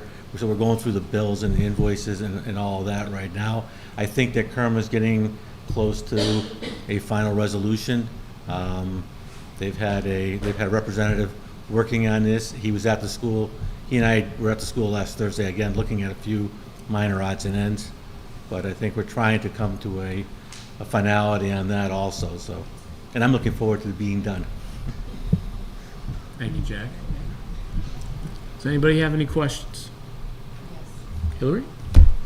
I have lots of questions. I don't know who to direct them to, or should we bring them back up? Or? Absolutely. Okay. I think my first question is about the warranty. So Garland, I thought they were sort of on the record saying unless there are 2 screws, there's going to be no warranty of that roof. Was that in the minutes? I thought I read that. Or is that not a conclusion that they've drawn? So because this project is reimbursed by the state of Connecticut through the SCG department, one of their requirements, as well, they have many requirements, but their warranty requirement is that the roof have a 20-year non-prorated warranty issued by the manufacturer. Mm-hmm. So it is a requirement for us to receive our grant to have a warranty in place. We specified a 30 because the standing seam gives us a automatic 30 non-prorated. So we specified a 30 in our specifications. Garland submitted with a 30-year warranty, and we approved those shop drawings. So at this point, Garland has indicated that they would like to see 2 fasteners per clip, but that was prior to them seeing any engineering data by the bonding company. So they've communicated to you that they're willing to look at the results of this engineering study and think about the warranty, or that? So that's been communicated? That has not been communicated of what their thought process is once that engineering is complete. Their initial response was, we need these clips and these fasteners to meet the specifications. Mm-hmm. Yeah. I think that was stated prior to them knowing that additional engineering was going to be done. I'm not at liberty to speak what Garland's position is on the warranty, but I'm here to tell you that this project needs a warranty issued for us to receive our grant. And I'm going to demand at the end of this project that we have a 30-year non-prorated warranty so that the town can secure their reimbursement. So has Garland stipulated if the engineering comes back failing, that it's not that, what's the other option, the taking off the caps and putting in the other clip? Is that the plan B? Or? We haven't thoroughly vetted out plan B, but the initial talk was how much labor would it take to remove the panels, add the fasteners, and reinstall the panels. So that's a discussion that we're not quite ready to have yet because we haven't crossed that bridge. There may be other options of how they can meet the specifications, but they, as far as I'm concerned and as far as you are concerned, they need to present to us if the engineering comes back indicating that we need additional fasteners. It's then their obligation to propose how they plan to meet our plans and spec. Thanks. These questions are probably for Tim. Probably better for you. Yep. Do you remember the Attorney DeBella January 21 minutes saying it was his recommendation to have either Director of Public Works, Facilities Director, or a Clerk of the Works be on the project? And also then I think at the time the Vice Chair of the BOE came in and spoke saying he also believed, this was on February 18th, 2021, suggested the committee place a project manager in the bid scope. Do you remember those conversations? I don't. No. What minutes are you referring from? I'm the municipal building committee Committee minute, minutes. Yep. I'm curious to know, I'm glad you mentioned the roof project, because, Actually, I do remember that. Now you bring it to my attention, okay. Hillary. So what was the discussion? The discussion was manufacturer's rep. Mhm. I think I might even have comments there, do I? Why don't you read those? Since you I brought them read up. I read all the comments. So The why don't you read decision- why don't you will read my comments so I can remember? Tim, let me know how you came to the decision to not have. No, a just clerk read of the my works. comments so I can remember, You- refresh. No, thanks. All right, so we'll table it till I can read the comments. You want me to pull up your comments to the answer of Sure. of January 21st? Yes, because remember I when talked about attorney- it that day, Sure, so sure. let's I'll hear pull it my up. comments. You might talk about something while I'm pulling up the minutes, the full So, minutes. for a minute, Jack, in the minutes it specified who was on the job. So again, for the minutes, who is there representing the town, both on the educational side and the town side, and also on the warranty side, which guarantees the roof and also our reimbursement. Every Thursday, when we meet, Dean Petruselli is at the job, the architect. I am at the meeting. Matt Cunningham, representing the schools, is at the meeting. The principal is there so that his purpose is, he has to be coordinating all the classrooms and everything, so he is at the meeting. A representative from Garland is at the meeting, he is the manufacturer's representative who is on site taking photographs and sending them to us on a daily basis. And then with United, it was 2 members of the United team that was always there. That has been continued now with Greenwood being the representative from Greenwood, the project manager, and also the on-site superintendent is there. And So- Jack, real quick, Claire, I'm sorry. I Jack, thought I how had many the floor. years' experience do you have in municipal construction? Well, I was on the private side for many years, but I've been working on construction and engineering projects since 1978. Tim? Yeah, 25 years experience, all commercial. One of the things I can help whether it's my words exactly, I do remember us discussing the oversight of Garland with manufacturers' warranty, which is huge right now. As we hear, they're not off the hook. The bonding company's going to rip this thing off the 40% that they did wrong and put it back on. So that's how this process works. You had the manufacturer's rep watching the job every single day. Project manager, sure, you can put a project manager up there. Would he have caught it? Don't know. I don't know.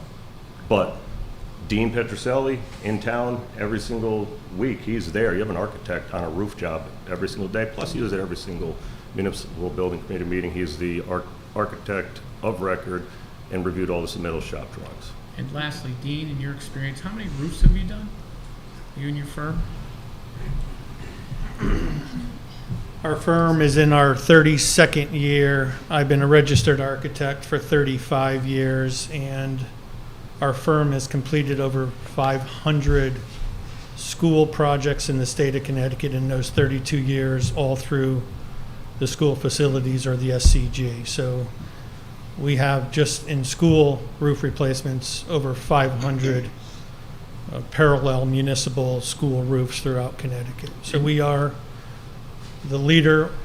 We have completed more roof replacements than any other firm in the state of Connecticut. And Dean, in your experience, because I know we did talk about this at the municipal building committee, I don't have the minutes in front of me, but I know we did talk about at the time with all of the people that were there, yourself, Jack, Tim, Matt, Steve from Garland, plus all of the contractors.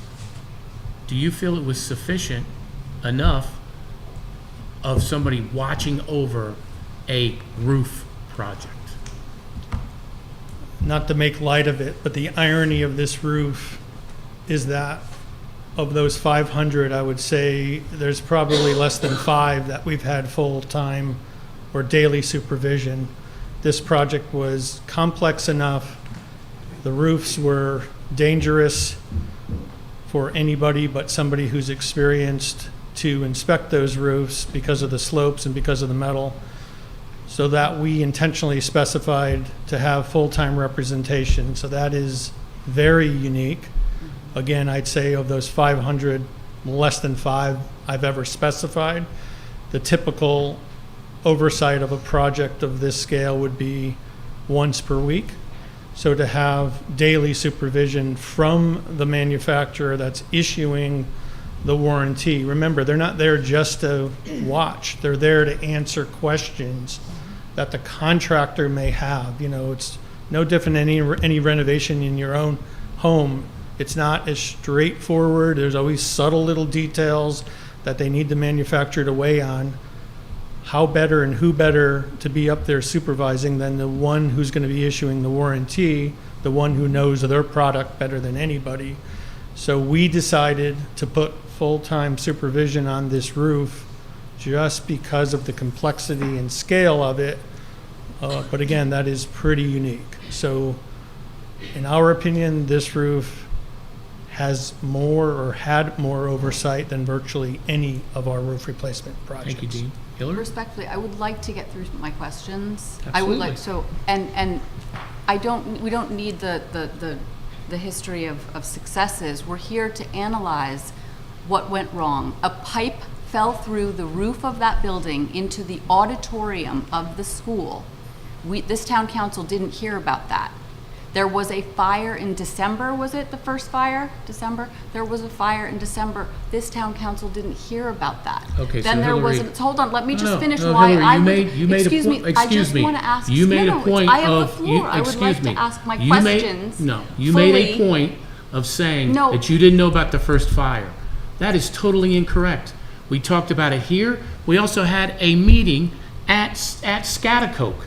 A So public meeting with all the parents there. Respectfully, let me get through So, my go questions, ahead. because I think that one of the problems, I would like to analyze the committee through this situation, because I do feel like the ball got dropped and it's worth looking at. I also would like the best outcome for the school, the high school building, in the end, and all the buildings, right? Since of course, everybody does. So that's why let's dig in and really look at what happened. So let me ask the questions, but we don't, so I'm not here to pick apart the members of the committee. I'm here to look at the decisions that were made, how they were made, and talk about, It does are we kinda feel doing like it you're similarly? trying to So pick let me apart just finish my members of the committee questions. by So trying to- one of by- the things, excuse me, the charter, in the charter, we have the municipal building committee. Okay, it's right here. And my understanding is that all of the minutes are to be on record. So I am looking for the minutes from when this committee made the decision to hire this company, but they're not there. So maybe, again, it's probably for you, questions for you. So I just, listen. I'm gonna ask you, I'm gonna ask a couple questions about this. So I don't know why you're feeling so aggressive toward me. I'm just trying to Because I'm understand. an aggressive individual, so go ahead. Okay. I'll try to just take it in.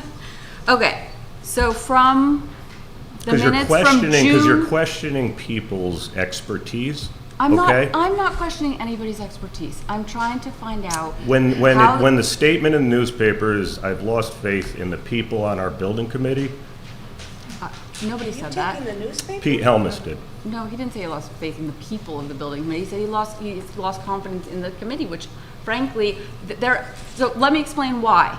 Because this ordinance explains, let me just go. The municipal building committee shall submit progress reports to the town council and board of finance not less than once every 3 months during the course of construction, including a statement of estimated completion date, any significant problems which have occurred, and the proposed resolution of the same, any anticipated cost overruns or savings, and any contemplated modifications to the scope of the project.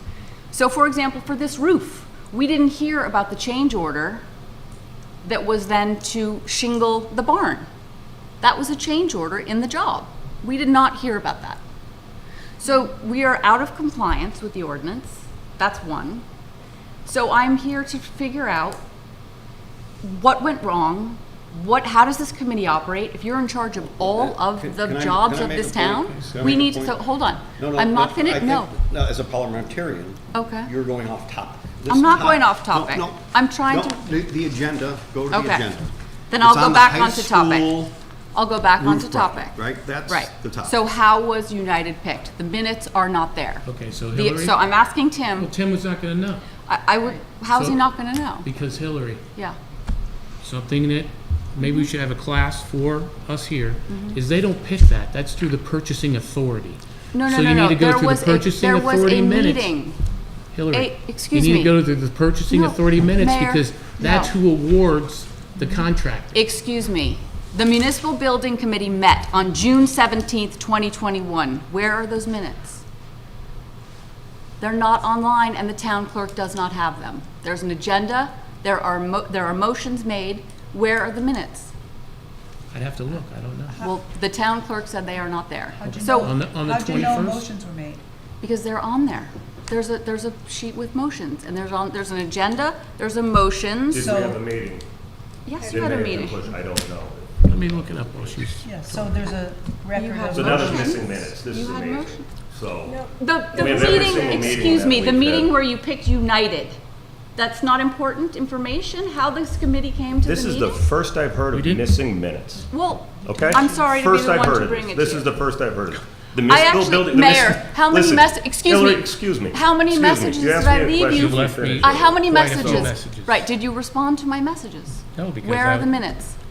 Because you I- asked me a question that I didn't Over have the the. course of 2 weeks, I have said, could You we a- see the minutes? Are you asking me a question? I I'd am. like to answer it. You're asking me a question I did not have the answer to. Okay, so are you? So, They're missing? I'm- They're just gone?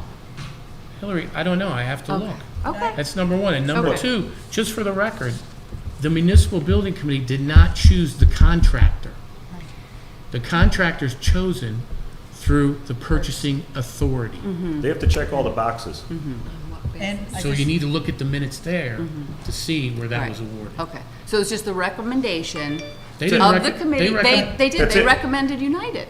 In the minutes, it says they voted on it, that they recommended United. Based upon what was already mentioned, because. Then it So goes up lowest the flagpole, bidder- and then the people that are paid by the town have to check all the Sure, boxes. Sure, that's understanding, that they make the ultimate decision, the That's it. purchasing authority. Okay. That's And it. the So, lowest look at them. qualified bidder was who the municipal building, as you said earlier, Tim, the first one you chucked, Yep. and then you had one that met all the And keep in criteria. mind, the gentleman that did 500 roofs was instrumental in reviewing all the bids because he leveled them all up, gave a spreadsheet and reviewed them and gave the Right. pluses and minuses of each one. That's how I vividly remember the process. After that, it's out of our hands. Is their insurance compliant? Do they have the right staff? All that's done by the town, Hillary, what was the right? date? Hillary? June's, of the meeting ones with the you minutes. can't find. Yeah, June. So Hillary, who Well, in there the are 5 purchase- missing, I'll Just give the you all one the you dates. just June mentioned. 17th, 2021. Okay. So who in the purchasing department releases that, Hillary? Oh, I'm sorry, what are you asking me? When a project like this hits the purchasing department, how does that process work? Because I'm not part of that. You on the town's council, I'm sure knows how that goes. How does that happen? Well, what I'm here to analyze is how the municipal building committee came to their Yeah, but no, recommendation of United. but let's talk about the So, purchasing. So what happens when it goes to purchasing? I don't know. You don't know? No, On a I town don't know. council member, you don't know? I do not know. Okay. I know that there are, 2 people on the committee? Interesting. You and, one other woman? Finance director. Right. That's So, yeah, so generally, so tell us how it goes. Absolutely. So what happens is there is a bid that is sent out. Then bidders bid on the project. Then it goes to the purchasing authority of where we make sure it's compliant. Valerie Douglas, I'd be more than happy to ask her to come to the next meeting, can tell you that as long as it complies with the project, as long as they are qualified bidders, and that's a big instance, you go more than likely with the lowest qualified bidder, which happened to be this particular entity that we had to let go. And I heard Attorney DeBella in one of the minutes says that you don't have to go with the lowest bid. That is certainly, it's probably best practice for the town, Hillary, but when it the is not, Connecticut- by law, you do not have to go with the lowest bid. Dean, could you But the talk funding- about that a little bit?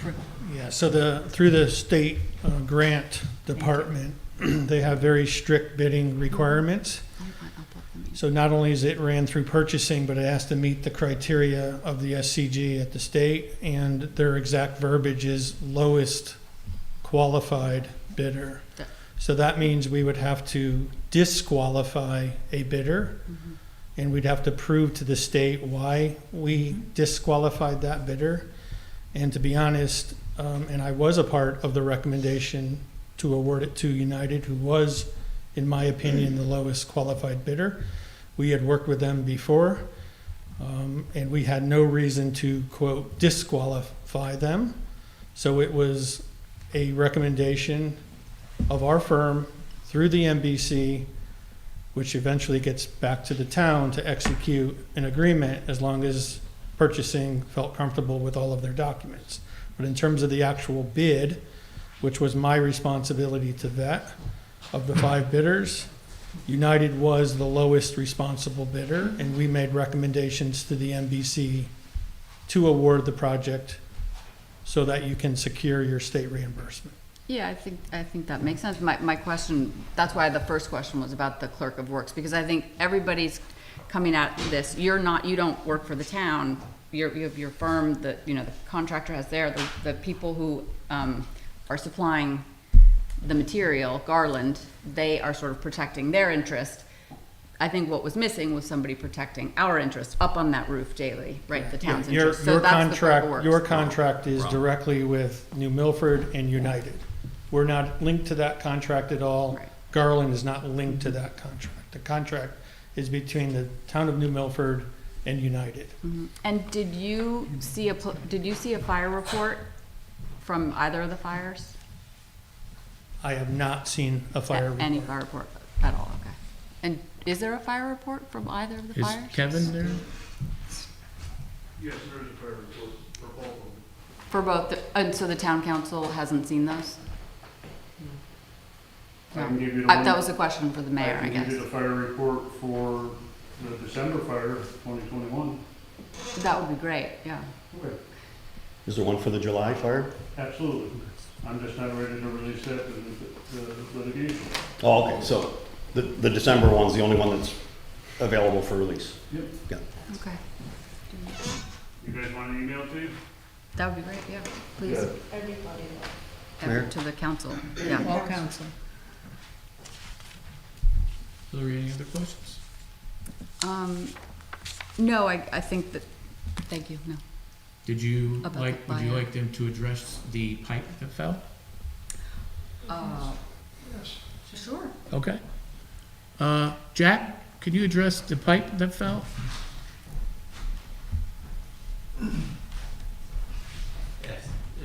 After the initial fire, we went through several different phases of what we wanted them to do and set up criteria for them to work with, including sending daily, even the contractor sending daily reports of what they're going to do. In that process, they had to replace, and Dean, if I miss a detail, let me know. They have to replace the drains in the building. As part of that, they have to actually cut one of the pipes. The process for cutting the pipes, the contractor did it, and he did it from the outside. And when he did that, the pipe fell to the auditorium floor. There was nobody in the auditorium at the time, but it was a drain pipe that did fall into the auditorium. It was found on, I believe, the next morning or Monday morning when the school came in, and they found water on the auditorium floor.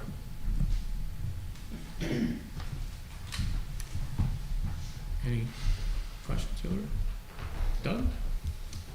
So, the process of, obviously, we build committees, we bring in people that are qualified. Like, when we were on the turf committee, and obviously, these guys on the building, the committee, these are people that give free time. These are people that are a staple in our community. These are people that are knowledgeable in their fields. And we trust them with the information and recommendations. Is it foolproof? No, we can't stop negligence. But I feel like tonight you kind of attacked some of them and you threw them. Let me finish. I'll let you finish, let me finish. You asked them questions that obviously they don't have time to have those information in front of them like you have information in front of them. And this will discourage other people from joining committees and being under attack. I think that you should have had at least questions to them so they could have had them for you. And so I think, let me finish, please. And I think that you're overzealous in some of your questions tonight towards some of these people that have done a lot of work for this town. And there's other people on that committee that I know, all right, that are very knowledgeable. They've been in this town their whole lives and given free of their time, just like we do. And I think we should give them a little bit more respect than we did tonight. I need to respond to that, right? So I am not talking about any individual on this committee, and I realize that I read every page of the minutes. I went back to 2019 and I realized the breadth Right. and the time commitment and how much work they put into it.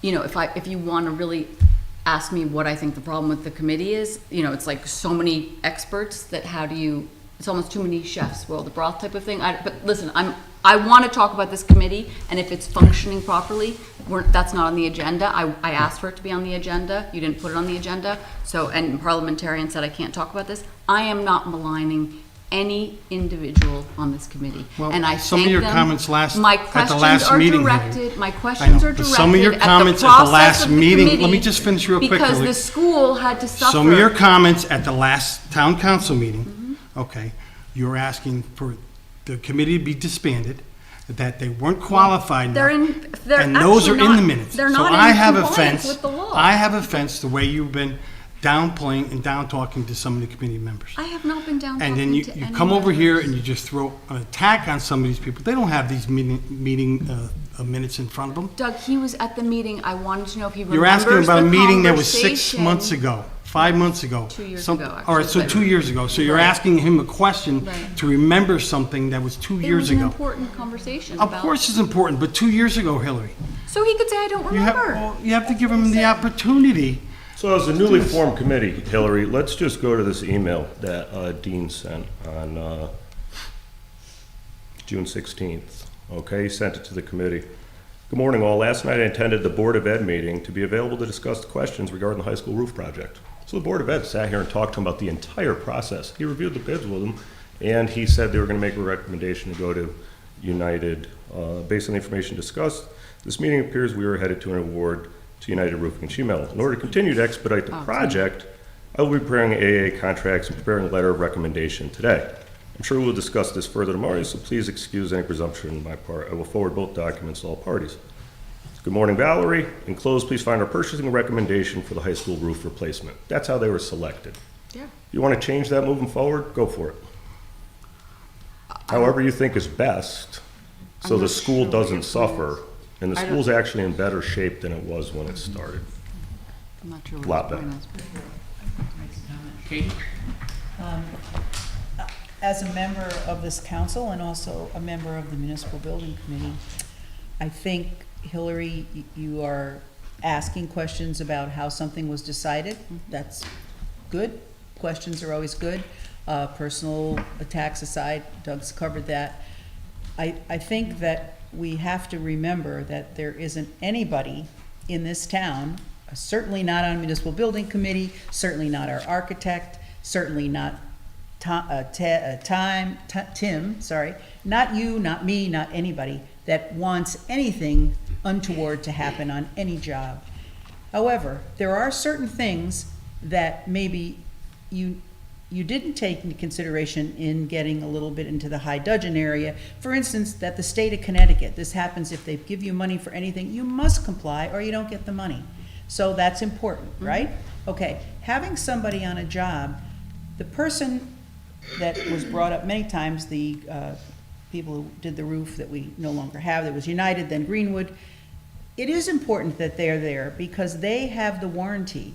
We might not like what happens, but if that roof comes flying off in the next storm, they have to show up and replace it because that's their warranty for 30 years, 10 more than was asked for. So I think it's important before getting into personal things or vitriol, just remember that every single person in this town, if they're watching this or not, or they don't want anything bad to happen, of course. But we have to have committees just like we're commi- here, we're elected, some of our commissions and people are elected. Municipal Building Committee is part of the many boards and commissions where people are volunteering their time. In this case, I can tell you, because I sit on it, and I know these people, they all are very much aware of what they should be doing, they understand the consequences, and nothing happened that anybody could have predicted, and you're going and picking out things because it's after the fact. I think it's easy to do that, and I think that just let the process go through. Your questions are being answered. I'm going to see if I can find those minutes for you, but if you have the motions, I can't imagine how the motions came to be saved if the minutes weren't. But please take into consideration when you talk about this, there was nobody who wanted a pipe to fall from the roof. Of course not, Even the Katie, but guy I'm in the- talking more about the fact that they're not complying with the ordinance. Okay. So this town council should have been a lot more up to speed on all of And these do you issues. think, Hillary, So no, just be honest with me. I do think You're a that that's a smart woman, problem. I'm just gonna say this to you. Do you think that if you had been told about everything along this whole route by the MBC or by anybody, that it would have prevented a pipe from falling, or from somebody doing something with a hot torch that he shouldn't have been doing, and then having that happen again? Of course not. I think, Katie, after that first fire, you might have had a lot of members around this table saying, fire this company now. But people did know. I didn't. It was well known, everybody knew about the first fire. Right. I actually did not. What Well, I don't what know do where you you mean? were. Everybody We else did knew not, about we it. did not talk about it we did not talk about it, and I guess was not issued a just- report. Just in real I'm sorry, life, but we things were not, happen, this is Hillary. the I law. understand you're saying you didn't know. I'm not saying you did. It's not, don't, listen, this Just- is the ordinance, and now this building committee is a very powerful committee in this town. You derailed the Board of Ed's entire project, asking them to go before this committee. So we have to make sure that this committee is running No one as it derailed should be, anything. right? I mean, Come is on. that's That not has nothing to do with unrealistic. what we're talking about. We're talking So about with the the roof roof. fire. I understand, Okay. it's connected. My point, Hillary, which why I is wanted I'm not them going on to the- say anything about your personal attacks, but as a member of a committee, if someone stood here and said some things about the town council, which God knows there are people out there probably watching now who do, but just don't make it personal. How have I made it Everybody personal? does the best they can. Okay? This is not personal. Okay, well, good. I have one question. I'm not sure who best can answer it. It might be Jack. But there was something said in the last meeting, which I think is completely false, but I want to make sure we get on the record. The wood shop, the issue with the wood shop in the high school was not caused by either fire. Is that correct? It was discovered because of the fire, but it was not caused by either fire, correct? Yeah, correct. It was not caused by the fire. It was, we found that as we started to go through the renovation for the fire, remediation, that the wood shop is connected to the air handling unit through an open duct. And so therefore the dust, the sawdust could come over, and you can't do that, it has to be separated. So we talked to the building official, and we asked him for his opinion on that. It left in its original shape. There could have been a real disaster in that building, correct? That's, yeah, at some point there could have been, yeah. But, but it was inspected. Oh, sorry, go ahead. Who But put that in? Because that was It was when the building was built. That was when the building was built. It wasn't put into. Right, so it was. It's called an open plenum, yeah. and it's, Okay. it's an Right. old design that you use in office space, but not, you wouldn't use it in a space So like no that. facilities person or person in the school, wherever, nobody ever noticed it, nobody ever thought about it. It just was there, it sucked out the dust, and that's what it was supposed to do. Unless for some reason you went up above the ceiling and you started Right. poking, Right. doing something above the ceiling, you wouldn't have noticed it, no. So So accidents happen. So in my way of thinking, so when we look at this project, and you mentioned clerk of the works and project manager, I don't know if you really understand what those people do. But here, that would have never caught this sort of thing, right? You've got the manufacturer, right? Who's looking out for our interests? The manufacturer has got to cover this warranty. That's us, right? They're covering us. You've got a manufacturer up there every day, and they're sending pictures that's saying, yep, there's 2 fasteners in a clip. Now you find out, no, there's only one. No clerk of the works or project manager is ever gonna come up with anything like that. So, armchair quarterbacking that at this point, it just nothing makes sense. This committee was originally formed because of a debacle from the Board of Education contract on an oil tank at East Street, which cost taxpayers $150,000 on I think a $75,000 contract. We then decided, let's get professionals who will volunteer their time, real professionals, and let's make the process better. We formed a municipal building committee at that point. The process is better. You heard tonight, no matter what happened there, it's not costing taxpayers anything.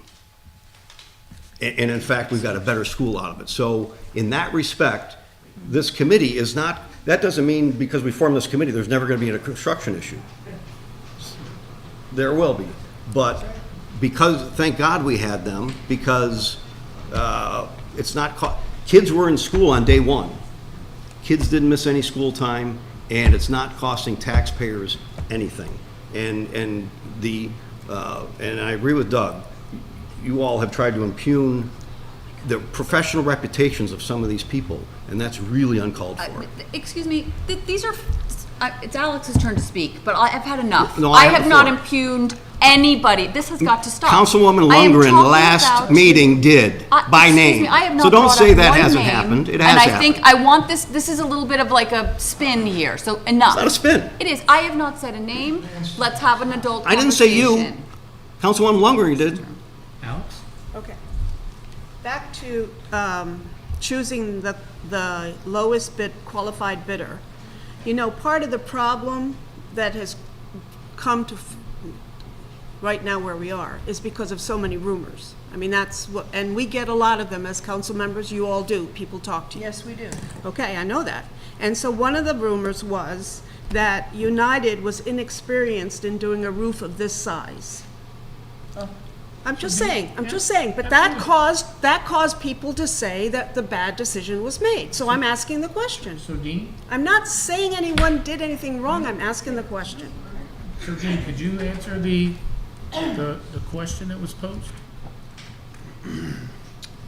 We have worked with United, who used to be affiliated with Barrett Roofing many years ago, but we have worked with United Roofing on numerous projects over my 35 years of practicing architecture. So I can tell you firsthand that I personally have had experience with United on other large municipal school projects. Great, so that got put to bed right now. And that's why I want this to happen. It's not to put blame on anyone or to say no one's doing their job. It's to answer the questions so that the rumors, we can begin to put them to bed. And that's one of them. So thank you very much for that, because that created part of the heat, okay? I wish it were appropriate, but I would love to hear at some point from the Board of Education with regard to the statement you made, Mr. Mayor, about the municipal building committee being created as a result of overspending on the tank replacement. So at some point, I'd like to hear more about that, because I wasn't involved yet, and I don't know the history. And a lot of what I'm looking for is helping people understand the facts and hearing the truth. I'm not looking to find blame, but I am looking for people to tell us things. And sometimes second or third reporting doesn't give you what you need, or the person you need to ask a question, like when Jack is here, it's great that we can ask him questions. So I really would like also to hear from the building committee, as they should be doing as a council, about what projects they're doing, where they're at, what they can tell us. I know that there are things they can't always tell us, but it is important for the community to get this, and not from you, Mr. Mayor, because it needs to come from the people who are doing it day in, day out. And you've got the whole thing. People who are doing pieces from different committees, I feel, should be coming to town council to keep us up to speed. And we're not always going to remember. I would love to hear from a few Board of Ed members tonight, but I'm not going to say anything about that anymore. And I'm just a little frustrated with the thought that you have to have a fire in order to make your schools better. That just astounds me that the town has not spent a penny, which I don't believe is true because of everything that the school system did to open the high school on time and to manage not using the high school all summer. But to actually say that the fire actually put us in a better position financially, is not costing us anything, and we have a newer looking high school, I'm sorry, that's not it. What's it is taking care of our children and our families and our community and being honest and transparent about what's going on and when. But to me, to speak to having a fire and now we're in better shape than we were before, emotionally, definitely not. And I think a lot of bad blood right now, look at us now. We wouldn't be doing this now if we didn't have the fire. So let me clarify that. you weren't the only one who said it, though. Well, I'm clarifying because I said it tonight. I did. I know. And the reason why I said it was because if that municipal building committee didn't put all those safety measures in place, we'd be in a mess right now, okay? A mess. So it's not cost. Imagine if we were fighting over $22 million, who's going to pay for this because some box wasn't checked or some insurance policy wasn't proper. So let me rephrase and say the building is in better shape because of all the parts and process that worked, and it is an extremely unfortunate situation. I don't think you guys remember how scary it was, and I sat there for 5 hours and watched people up on that roof and were volunteer firemen on that roof. It was insane. We are so lucky, and we should be very, very fortunate and realize where we are a year later. A year later. That's exactly So we got what some I'm saying. housekeeping here. You don't know how stuff's purchased. You got to figure that out on the town council. I think there's some stuff that needs to be addressed here. But right now, you're going to kind of deter a lot of people from being involved with this municipal building committee. You know? Well. We'll have to find other. And then, Alex, I'd like to respond. I'm sorry, Paul, for just 1 second. I'd like to respond to your comments, first of all, about the town of New Milford. The town of New Milford has partnered with the school on a lot of items that actually fall on the payment to the town side. And let me give you, for instance, when the teachers asked me to come to Sarah Noble School because their roof leaked, guess what got done? Sarah Noble roof. Okay? We sat down with the Board of Education at that time. Ms. Fallenbach was the chair. And we talked about other projects that we could do together. Saved millions of dollars by purchasing health care together, using the state partnership plan, because we sat down and talked about it. I'm not sure how this is. You made a statement that you said yourself, Okay. that for some reason the town didn't pony up, that we didn't do that. I'm trying to tell you that there's lots of stuff that the town partnered on. They paid for When did I say that? infrastructure. Just a few minutes ago, they paid for infrastructure. The high school roof. The Board of Ed put 400 in there. The town of New Milford is putting in the rest.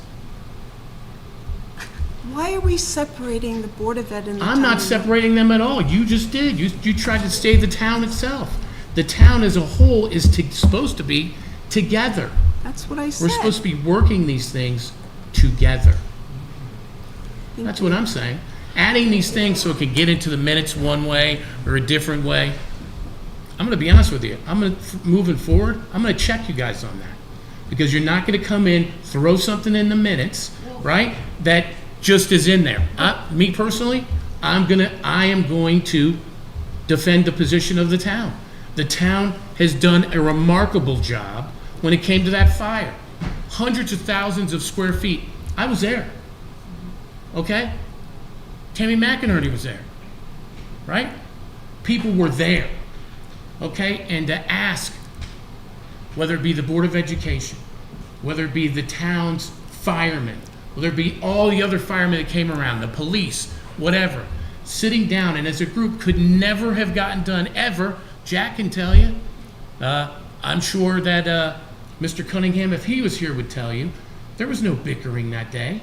There was no fighting that day. It was how are we going to get this done together?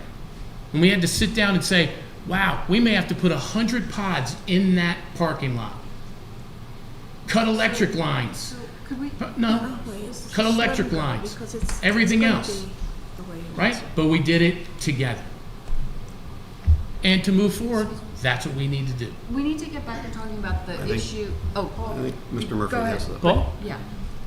Tim, you mentioned about the gutters being clogged at the high school. Yeah. Whose responsibility is that over the past to clean those gutters I don't and know. inspect them? I don't know, but one of the things that happened is you replace the roof and the steep part of the roof, right?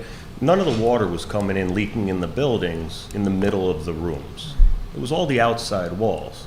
38 leaks that first day at school. I mean, it was like, the receptionist, she was texting me, room this, room that, room.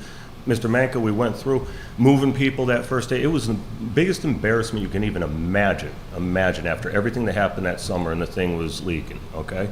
So I don't know who's responsible for cleaning out all those Just gutters. that- We have pictures, we have photos of everything. There's grass growing out of the gutters, okay?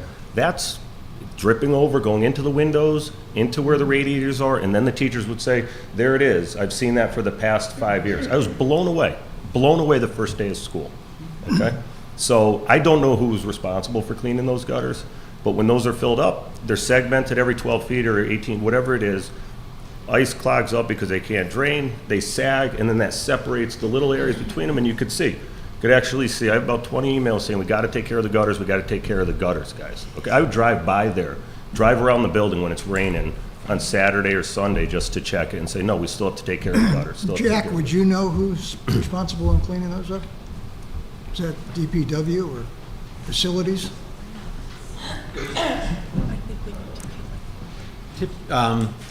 Typically, the building maintenance is the Board of Education. Board of Ed's Yeah. facilities? Okay. Thank you. Well, we can, I have another one. Hillary? I just had one last question for Tim. Has the purchasing authority ever not gone with a recommendation from the municipal building committee? So like, has municipal building committee ever put forward a recommendation that the purchasing authority has not gone with? We haven't, the architect has. The architect, right. Summarizing your recommendation Right. based on our meetings, correct? So, that's never happened, right? Is that, or, Out of 2 yeah, projects? the roof and so you've just done two projects? That's what I stated. Did you hear my first, we were formed in 2019. Mm-hmm. The only 2 projects we did was this roof, which came under budget. Yep. And you have a problem with a change order or something, I don't know, you guys can figure that out. And then the other thing is the roof over there, you guys are in $2.5 million. Okay, So so yeah, both- so, yeah. but then the project before that was $150,000 over budget, so I'm happy with the purchasing of these first 2. Our hands were tied, as I said earlier, of who we had to select based on the state requirements. But great question. But the bid, based on state requirements, what do you mean? For the high school roof there and checking all the boxes, correct? money. When So They you don't have get to go a rebate lowest. to comply with the project. I thought it was, is it, John, is it section 20292 for purchasing? So it's, the Code of Ordinances provides the process of which bids were submitted and purchases were made. Purchasing authority? I haven't read it. Okay. Sorry. I'm just wondering if that was the Hillary, same. with the library, we had this, I can just tell you that when the state is funding, whatever agency in the state is funding, Yeah.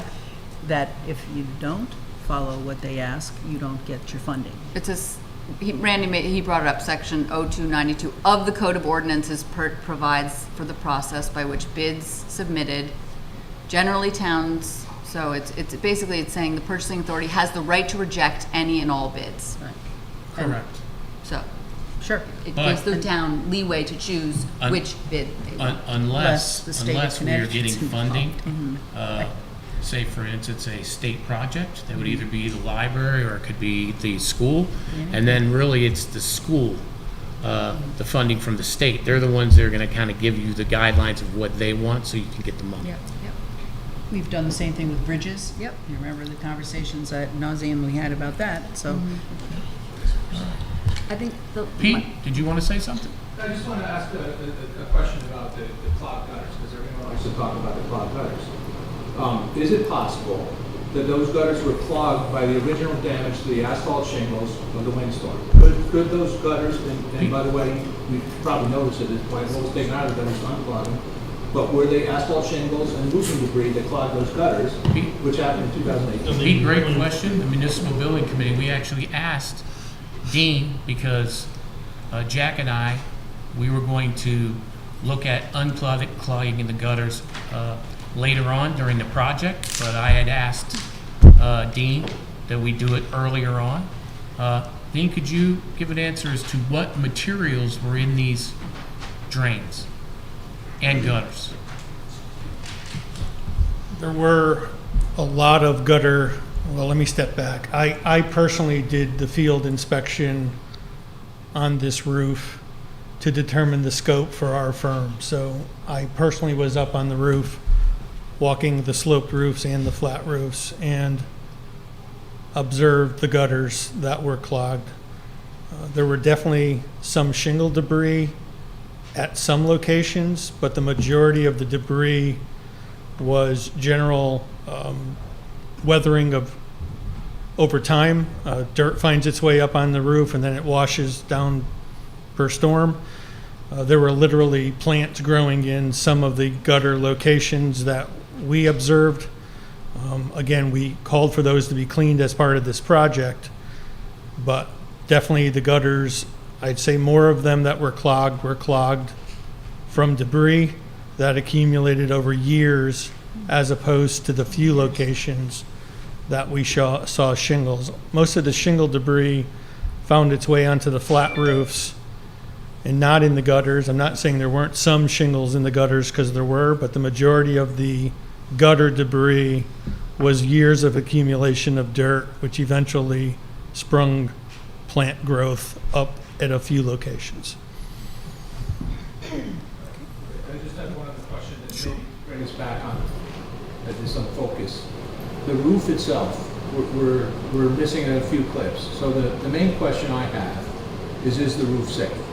So I'm not really so concerned about the warranty. I'm concerned about if one of those panels flies off, and this is the question that we've asked to Dean and to Jack, and Dean has given us a professional opinion that unless there's a severe weather event, that roof is pretty safe at this moment. But that's not the engineering description that we're looking for, and Dean is following up with that. But that's my main question about that roof right now. Not whether it's under warranty, but whether it's safe. Because if one of those panels ever comes off in another severe weather event and hurts one of our residents or one of our kids, that is something that we cannot. That's something we all want, Mr. Holmes.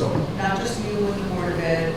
Every parent, every child, every person in this town wants that too. And that's why Mr. Petroselli is not giving you an answer, because he's not going to give you an answer until he's absolutely 100% sure. I understand it, but no one's mentioned that. And No, it was talked about the testing they have to do. That's part of it. And lastly, just as far as the town itself, and we've expressed this to Dean, I know Jack has expressed it as well as myself, is that my belief is they signed a contract for 2 clips. That's what they need to put in. For years, New Milford, when times like these happen, we decided to do the shortcut. Whether it's the roof that should have had a standing seam on it in the very beginning because the cost factor decided to go with shingle, we're not doing that anymore in the town. We're going to do what's right, and if they got to cut 40% of that standing seam back out and fix it the right way, they're going to do it, because that's how it has to be. Because just like you said, Pete, worst thing happened, microburst comes in, things fly off, they're going to blame all of us. So, am I correct, Dean? That's what we've kind of stated to them. Yep. Right. Okay. Have we beat this horse? Any other questions for the group? Okay. I would like to talk about the municipal building committee at some point. I asked for it to be on the agenda. I think it's very important to bring it back and to have a more full conversation. Sure. About okay. That they're they're not in compliance with the ordinance. Okay. All right. Okay, Next is item 13B. I'd like to move that we appropriate up to $50,000 from the Board of Education Capital Fund for the Sarah Noble Administrative Move Project. Do I have a second? Second. Thank you. Dr. Parlato is here. There's some Board of Ed members. Dr. Parlato would like to talk a little bit about the request. And kind of as a sidebar, we met at Sarah Noble School. That would be Chairman Helmus, Vice Chair Fallenbach, Superintendent Parlato.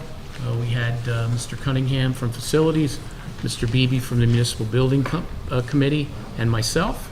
And also we had Dean Petroselli. And we began talking about, is there other opportunities and options that can satisfy the needs of the superintendent and her staff, and also reduce the cost, and then begin to look as maybe as this is a intermediary way of doing things as we look at a long-term strategy. So Dr. Parlato? That just about said it all, so I just sit down now. Council members have in front of them some slides. We're not going to project them, but I'll certainly talk through some of them.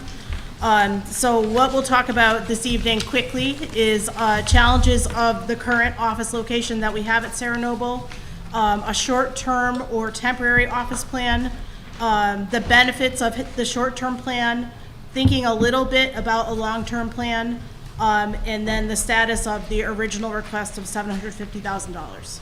So that's what we'll look at. So the current challenges where we are in Sarah Noble are listed on this slide. And so first and foremost is thinking about confidentiality. So for myself, for the Human Resources Department, and for the Special Education Department, we have a wide variety of confidential conversations that happen every day. And so as you know, FERPA is a federal law, and that requires us to be confidential with student information. So the current setup, I'll speak for myself. I'm in a classroom. I have a cubicle. The cubicle does not go to the ceiling. And I have my secretary is in there, and also the board clerk is in there. And so that requires, and it truly is not a dramatic statement, if I'm going to make a very confidential conversation, have a confidential conversation, I do go to my car. I just have to do that to protect the rights of a child that I'm talking about. If it's a parent who has a question, a parent who has a concern, or a human resource concern that I'm also involved with. So that's one of our current challenges. You'll see later on in the slides an actual picture that I took of the hallway. So our office space is mixed with nearby classrooms. And they aren't empty classrooms, they are classrooms where there are 3rd and 4th grade classes actually going on. So while we like to have the kids around, because it reminds us of what we do, without having a barrier there, sometimes people who come to visit me are not happy for whatever reason. And they might be advocating for their child, or they might be upset with something that's happened at the school. So being mixed with an active classroom is not the best. And I'll talk about this a little bit later on with the long-term plan, but having a professional office appearance is important. It represents our town in a lot of ways.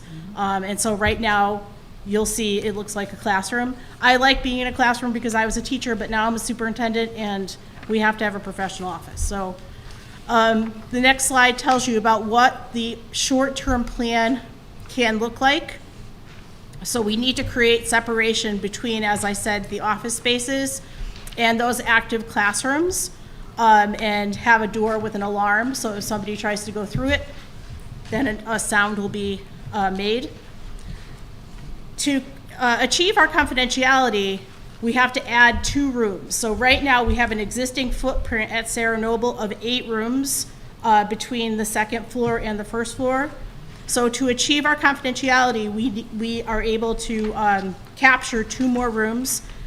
Principal Bilko has been very, very helpful and accommodating with us to help us figure out how we might get that classroom space. And with those 2 rooms for a total of 10, that would allow me, the special ed director, and human resources to have confidential space. When we do that, when we capture those 2 additional classrooms, only 8 teachers will have to move this summer, and it'll be some consolidating of individuals With that original proposal that we made to you for the more permanent structure, it would have caused 50 classroom moves. So we were able to reduce that to 8 people who have to pack up their things and move, which is obviously much more manageable. And another aspect of the short-term plan, of course, is how do we spruce up the classroom space so that it looks more professional with paint and with tables and fixtures, so that we move closer to that office appearance. Those are all the things that we're proposing in this short-term plan and make up the funding that we're asking for this evening. The next 2 slides show the map of how we would be spread out. So the first slide with the map is the first floor at Sarah Noble, and you can see how on the right-hand side, there's a special ed director. The special ed department, that's where the secretaries would go. We have a lunchroom, which is a requirement. We have storage for special ed. They have a lot of files. And then we have a conference room. And that's not a conference room only for special education. That's a conference room that we all can use. And we have a sign-out system already. And as you can see, and I'm glad that Dean Petroselli is here because he can explain it much better than I can in terms of the doors that we would put up to create that separation between the office space and the classrooms that are at the top of this map. Same thing is true on the next slide for the second floor. So most of our office space is up here, including fiscal services, myself, human resources, and the assistant superintendent's office. And again, we would put doors that would separate us from the active classrooms so that somebody couldn't become upset or angry and leave my office or human resources and go out throughout the school. The slide after that shows you the existing appearance of the hallway. So I'm pretty much standing a little bit outside of my doorway, and you can see the children all the way at the end of the hall there. And you can see how there's no separation.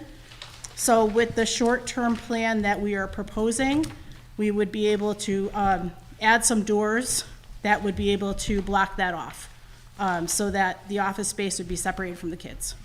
And that's very important in terms of the safety and security of the building for sure. The next slide talks a little bit about our funding for the short-term plan. So when the move happened from East Street School to Sarah Noble, there was a capital reserve withdrawal of $100,000. That was already approved in November 2022. $59,000 of that original $100,000 withdrawal still remains, so that is available for our use for sure.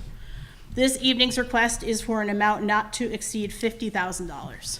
So that would help us with the doors, it would help us with the paint, it would help with some furniture, fixtures, and equipment that we would need. And of course, as usual, anytime there would be unused funds, we would return them to the capital reserve account. So you will see that we will talk about not to exceed. The request for this evening is not to exceed $50,000.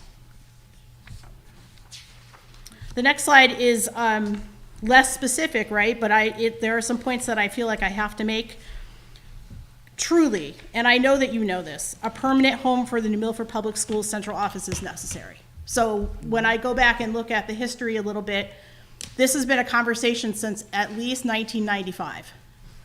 And so that's just an important point to know.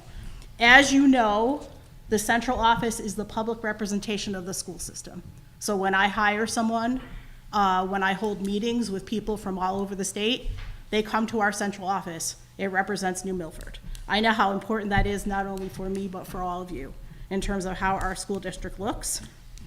We always want to make sure that we'll attract and retain the best talent for our schools, right? So eventually I'm going to retire, and someone will come after me, and it's important that we have an office that is befitting what the central office should look like in terms of what it represents about our school district. I can't make the last bullet point more strongly. I know I speak for the work that we do. We look forward to collaborating with our town partners for sure. I do believe that there's a way forward. There has to be a way forward for us to work together to get the job done. I know I'm committed to improving our school system every single day. I know you're committed to improving our town every single day. We have the same mission. We can do it together. I'll tell you what my worry is. The short-term plan is obviously less expensive. I hope it doesn't mean we're kicking the can down the road for 10 years and say, well, somebody else will figure it out. This has to be a priority. I know that there's a lot of need for office space in the town as a whole, not just for Board of Ed.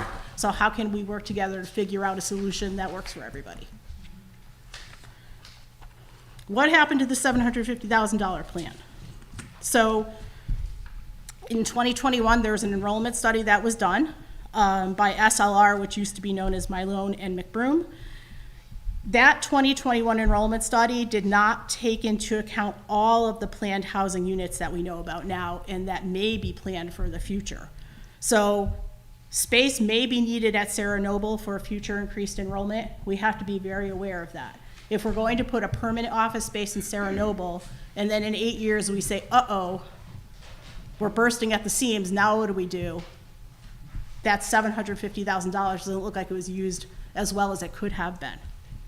So like with many things, as with many things we do, and you'll learn more about my style as we go on, what we like to do is say that our work is thoughtful. So we thought about the enrollment. We thought about maybe the consequences of sinking $750,000 into the school when we might need the space. And so we thought there's gonna be a better option. Let's come up with a temporary plan that'll work for us for a short amount of time, and then collaborate, partner with the town to figure out a solution in the long term, which will truly benefit everybody, not just the school system, not just the board, but the town as a whole, and how that central office looks and represents what we truly stand for in New Milford. And that's it. Kate? Dr. Parlato, thank you, as always, pragmatic and to the point. I have to say, having lived here like many of us for a long, long time, forever, the idea of having a nice building space for the Board of Ed is always there. For sure. And I think when the East Street School, which served many of us for many grades, was available and it became an administrative building, and that's when the Board of Ed ended up over there. You know, being Connecticut Yankees, I think we all don't want to spend more money than we have to. But I agree with you 100%.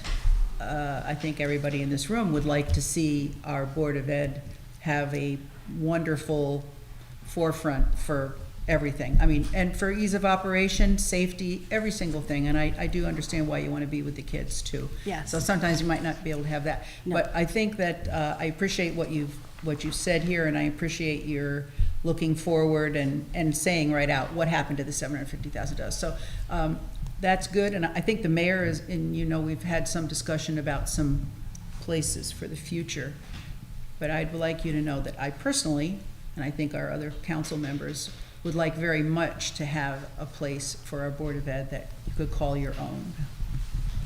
So I appreciate that. And as usual, right, we're never going to ask for a palace, but we're going to ask for something that's professional and secure. Of course. And confidential. Of course. That would certainly be our goal. Yes, I agree with you on the confidentiality. I've been there with Ms. Hollander to talk to her, and Yes. the person having lunch on the other side of the partition, you know, was a point well taken that Yes. that wasn't the best situation. So, thanks thank for you your for that. comments. Thank you very much. This is good. Now I understand. But I do have one question as far as how the public accesses your spaces. So we It's would still use, through the we same would way? use the same doors that we have that are to the right, not the main entrance of the school. Right. And we'd still have the buzzing system, and it would still ring up to us, and we would let people in. Okay. And we have access to the elevator through the main office. So if someone tells us that they need elevator, if we ask them if they need accessibility, we are able to bring them in through the main office, bring them around and into our area. Okay. So temporarily, this works. Temporarily, this works. Okay. As long as temporarily isn't 10 to 12 years, so yes. That's right. So, Dr. Parlato, just what would be your ideal time frame to have a new facility for the Board of Education? I think there are so many factors there that, you know, working with the town, figuring out a space, finding a location. Is it something that has to be retrofitted, or is it something that we're building kind of from scratch? All of those things are Right. All those things are considerations. We're thinking in our heads when we created the temporary plan that this is 4 to 5 years. That's the thinking that we're doing. Is it probably 5 to 6 years? Yeah. Knowing how construction goes, it just goes that way. Yep. Okay. It's a long No, it's time. not a year. Yeah, we know it's not a year. We know it's not 2 years. It's just not. Obviously, we're taking 10 classrooms, so that'd be 20 kids per class. We're displacing 200 kids. Is that affecting Sarah Noble at this time? No, because some of the classrooms might have a classroom interventionist. They might only be taking a small group of kids at a time. And then some of them are part-time, so they're only in the school certain days a week. So we're able to create a schedule where 2 people might be using 1 room, but their schedules are on alternating days. Okay. So it's not creating a crunch, it's not increasing class size. Keep in mind also, Sarah Noble, being high school has space. Is there forecasting that there are going to be a larger increase in middle school population in the next 5 years? The 2021 study says that there will be it's not a giant increase, but there's a steady, it's between stable and increase. It's not a And decline. you absorb those children and still maintain these 10 rooms for the Board of Ed? Yes. Okay. Yep. Chris? So first of all, thank you for this. You're welcome. This is really good to have, concise, and it provides a lot of context. Square footage of the 750K project was about 15,000. Is this different square footage? It is different square footage, but let me email you that answer. Okay. Yes. That was, so the 750,000 plan took over more classroom space. Okay, so this is definitely a reduced down. smaller footprint for sure, yes. Great. I don't have the exact numbers off the top of my head, though. Okay, great. So if we look at the finances, so are you thinking that it could take up to $109,000 to complete this? You've got 59 left over from the original? Correct. There's 59 that's left over from the original with $100,000 withdrawal from the move from East Street. Right. And then we're asking tonight for not to exceed $50,000. Gotcha. Okay. So we're planning for it not to be over that. So, and some of it, not as much in here, but the email from Mr. Petroselli said it will cover security issues, this additional funding. Yes, Does so that mean, and I know we're in open session, so I don't want to talk about it, but. No, that's, so the barrier, if you look at that slide that has the hallway picture, Yep, then that would be, part of the security is how do we build the wall with doors that Right. are alarmed between the office space and the classroom space. So the So- money would go to that. okay. Part of it. Which, there's no doubt that's needed, I guess, and this is not aimed at you, but I'm just a little ticked off that we made this move and we allowed security issues. This, I mean, that's incomprehensible to me. Are we gonna put this project through our municipal building committee? Yes. My understanding, so we met with Mr. Beebe last week. He participated in the meeting and certainly will advise Okay, as we move forward. very good. Again, thank you very much. You're welcome. I just want to thank you for, meeting in the middle and taking the high road, so to speak. I mean, at the last meeting, when I heard you took meetings in the car, my jaw was on the floor, and I'm embarrassed for our town, but I appreciate this new plan and understanding possibly more students coming in. I guess I just wonder how we can hold ourselves accountable, because, looking at the past, this whole move to Sarah Noble in it's been in the years been in the makings for many, many, many years. Yep. And you've spent, this town council approved you spending $7,000 for the plan, to look at a plan, hiring the architect. So a lot of Board of Ed money was spent on this plan to move to Sarah Noble. So I just wonder how we can hold ourselves accountable as far as finding them a spot. What kind of metrics, or how are you seeing that? So when I talked to the superintendent and to some of the members of the board, one of the strategies are taking a look and seeing square footage wise, what's the best return on the investment as far as whether it be new construction or retrofitting. So for instance, we bantered about what would the cost be if you were going to be at Pettibone? That's a 1952 building. And then to actually bring in all the security, all of the energy efficiency, what's the cost factor of that? East Street School, that's 1930 something, the same thing. And then if you look at new construction, for instance, right now we are looking at, I made this suggestion, it may be good, may not be, but threw it out there. For instance, we are doing the DPW facility down at Century Brass. Why not look at seeing what a Butler building would cost? And then letting the superintendent and the Board of Ed look at what they could do inside of there with a brand new, energy efficient, cost savings facility there comparative to the other places. It's just a thought process, but I do agree it's something that you don't sit back and say, okay, this is kind of going to collect dust. This is something we should continue to move forward on, as the superintendent said. But this, for right now, at least it gives the superintendent, the assistant superintendent, and HR an opportunity to get their privacy, safety, and we do it at a very much low cost. In that respect, those funds could then be, through their capital reserve, could be used towards helping with the future project. Any other? Oh, sorry, Dougie. Thank you, excellent presentation. I like that you guys sat together for a short-term project. Obviously, you know, I talked about the building committee, you know, and you know, them volunteering, but also the BOE. There's a lot of volunteers on there, and I know that they work hard, and I know a lot of people on there.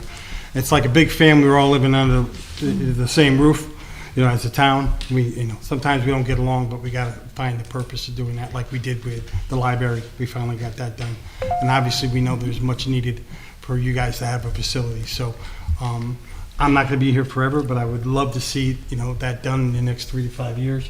I know that there are other members on the council that will look forward to trying to get that done. But I wanted to thank you and the BOE. I know it's always been, you know, not unsettling, but you know, a little bickering back and forth, but we can all get it done. I know that we can. So I thank you for your time, and I like the short-term project, and then I'll be around to help, whether I'm in the council or not, or our committee, to help look for a place for you guys to call home. So thank you very much. Thank you. I'm close to bringing in a bull rigatoni for all of us, right? So we can sit down and have it, right? That's, Right. we're getting there. Okay. Any other questions or comments for the superintendent? So we have a motion and a second. All those in favor? Aye. Opposed? Any abstentions? Thank you. Thank you very much. Thank you, everybody. Thank you. Thank you. Item 13C, which is the fair housing ordinance, which we are going to have to set a public hearing for that. The notice, through no fault of anyone, it's the way the schedule of the newspaper is now set. Thank you, Tim, Dean. Thank you, Tim and Dean. They are not able to put this in the time frame that we are accustomed to. So we'd like to set a public hearing for June 26th at 6:45 for the fair housing ordinance public hearing. Yes. And if I could, and we have a second, just real quick. Who was the second? Chris? Chris? Oh, thanks. Is, just real quick, is moving forward when we have to do these public hearings, we can't do them anymore like the next meeting, just due to Hertz Media's new way that they want us to put it in the time constraints. So that's why we didn't have it this meeting, it couldn't get in. So moving forward, just to know that. And then also at this same meeting, so we'll have the public hearing on the 26th, that's a town council night. Then at town council, everything that has been given to Randy as far as the ordinance that we agreed to will be there for ratification. And then we'll also be bringing names forward to put into the committee. So we'll have all of that at that night, because July 1st is when the meeting will get done. I don't think you need to have the names by July 1st. Oh, that'd be great. I thought, Okay. We asked him. I thought he said, You do not. No. Yeah, Okay. you do Okay. not. Then that- Just that- to make it, because I know Then that's a big. oh, perfect, that's great, okay, perfect. So it'll just be the public hearing, and then Yep. have it on the agenda. Yep, and then the ordinance, and then we can worry about populating it later. Okay. And we'll double check that, just to be sure. Yeah, just double check. Because it was with him, but discussed. I remembered the same thing. Right. Okay. Got a All right. motion and a So we have a second. motion and a second. All those in favor? Aye. Opposed? Any abstentions? And item 13D that was added to the agenda, Mayor would like to read a proclamation about Bee Yes. City. And this is to finalize, Jack, once we do this, he sends it off and will be a Bee City for New Milford. And part of that is a proclamation.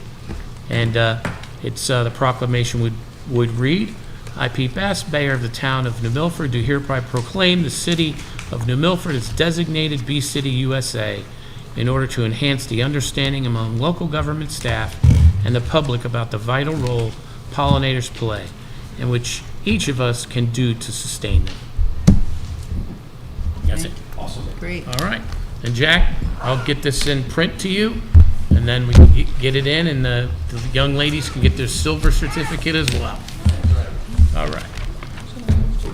Motion to adjourn? Oh, okay, we have a second? Second. All those in favor? Aye. Opposed? Thank you, everybody. Gotta get one in there. Thank you. Walter was here, even though he couldn't get anyone. Oh,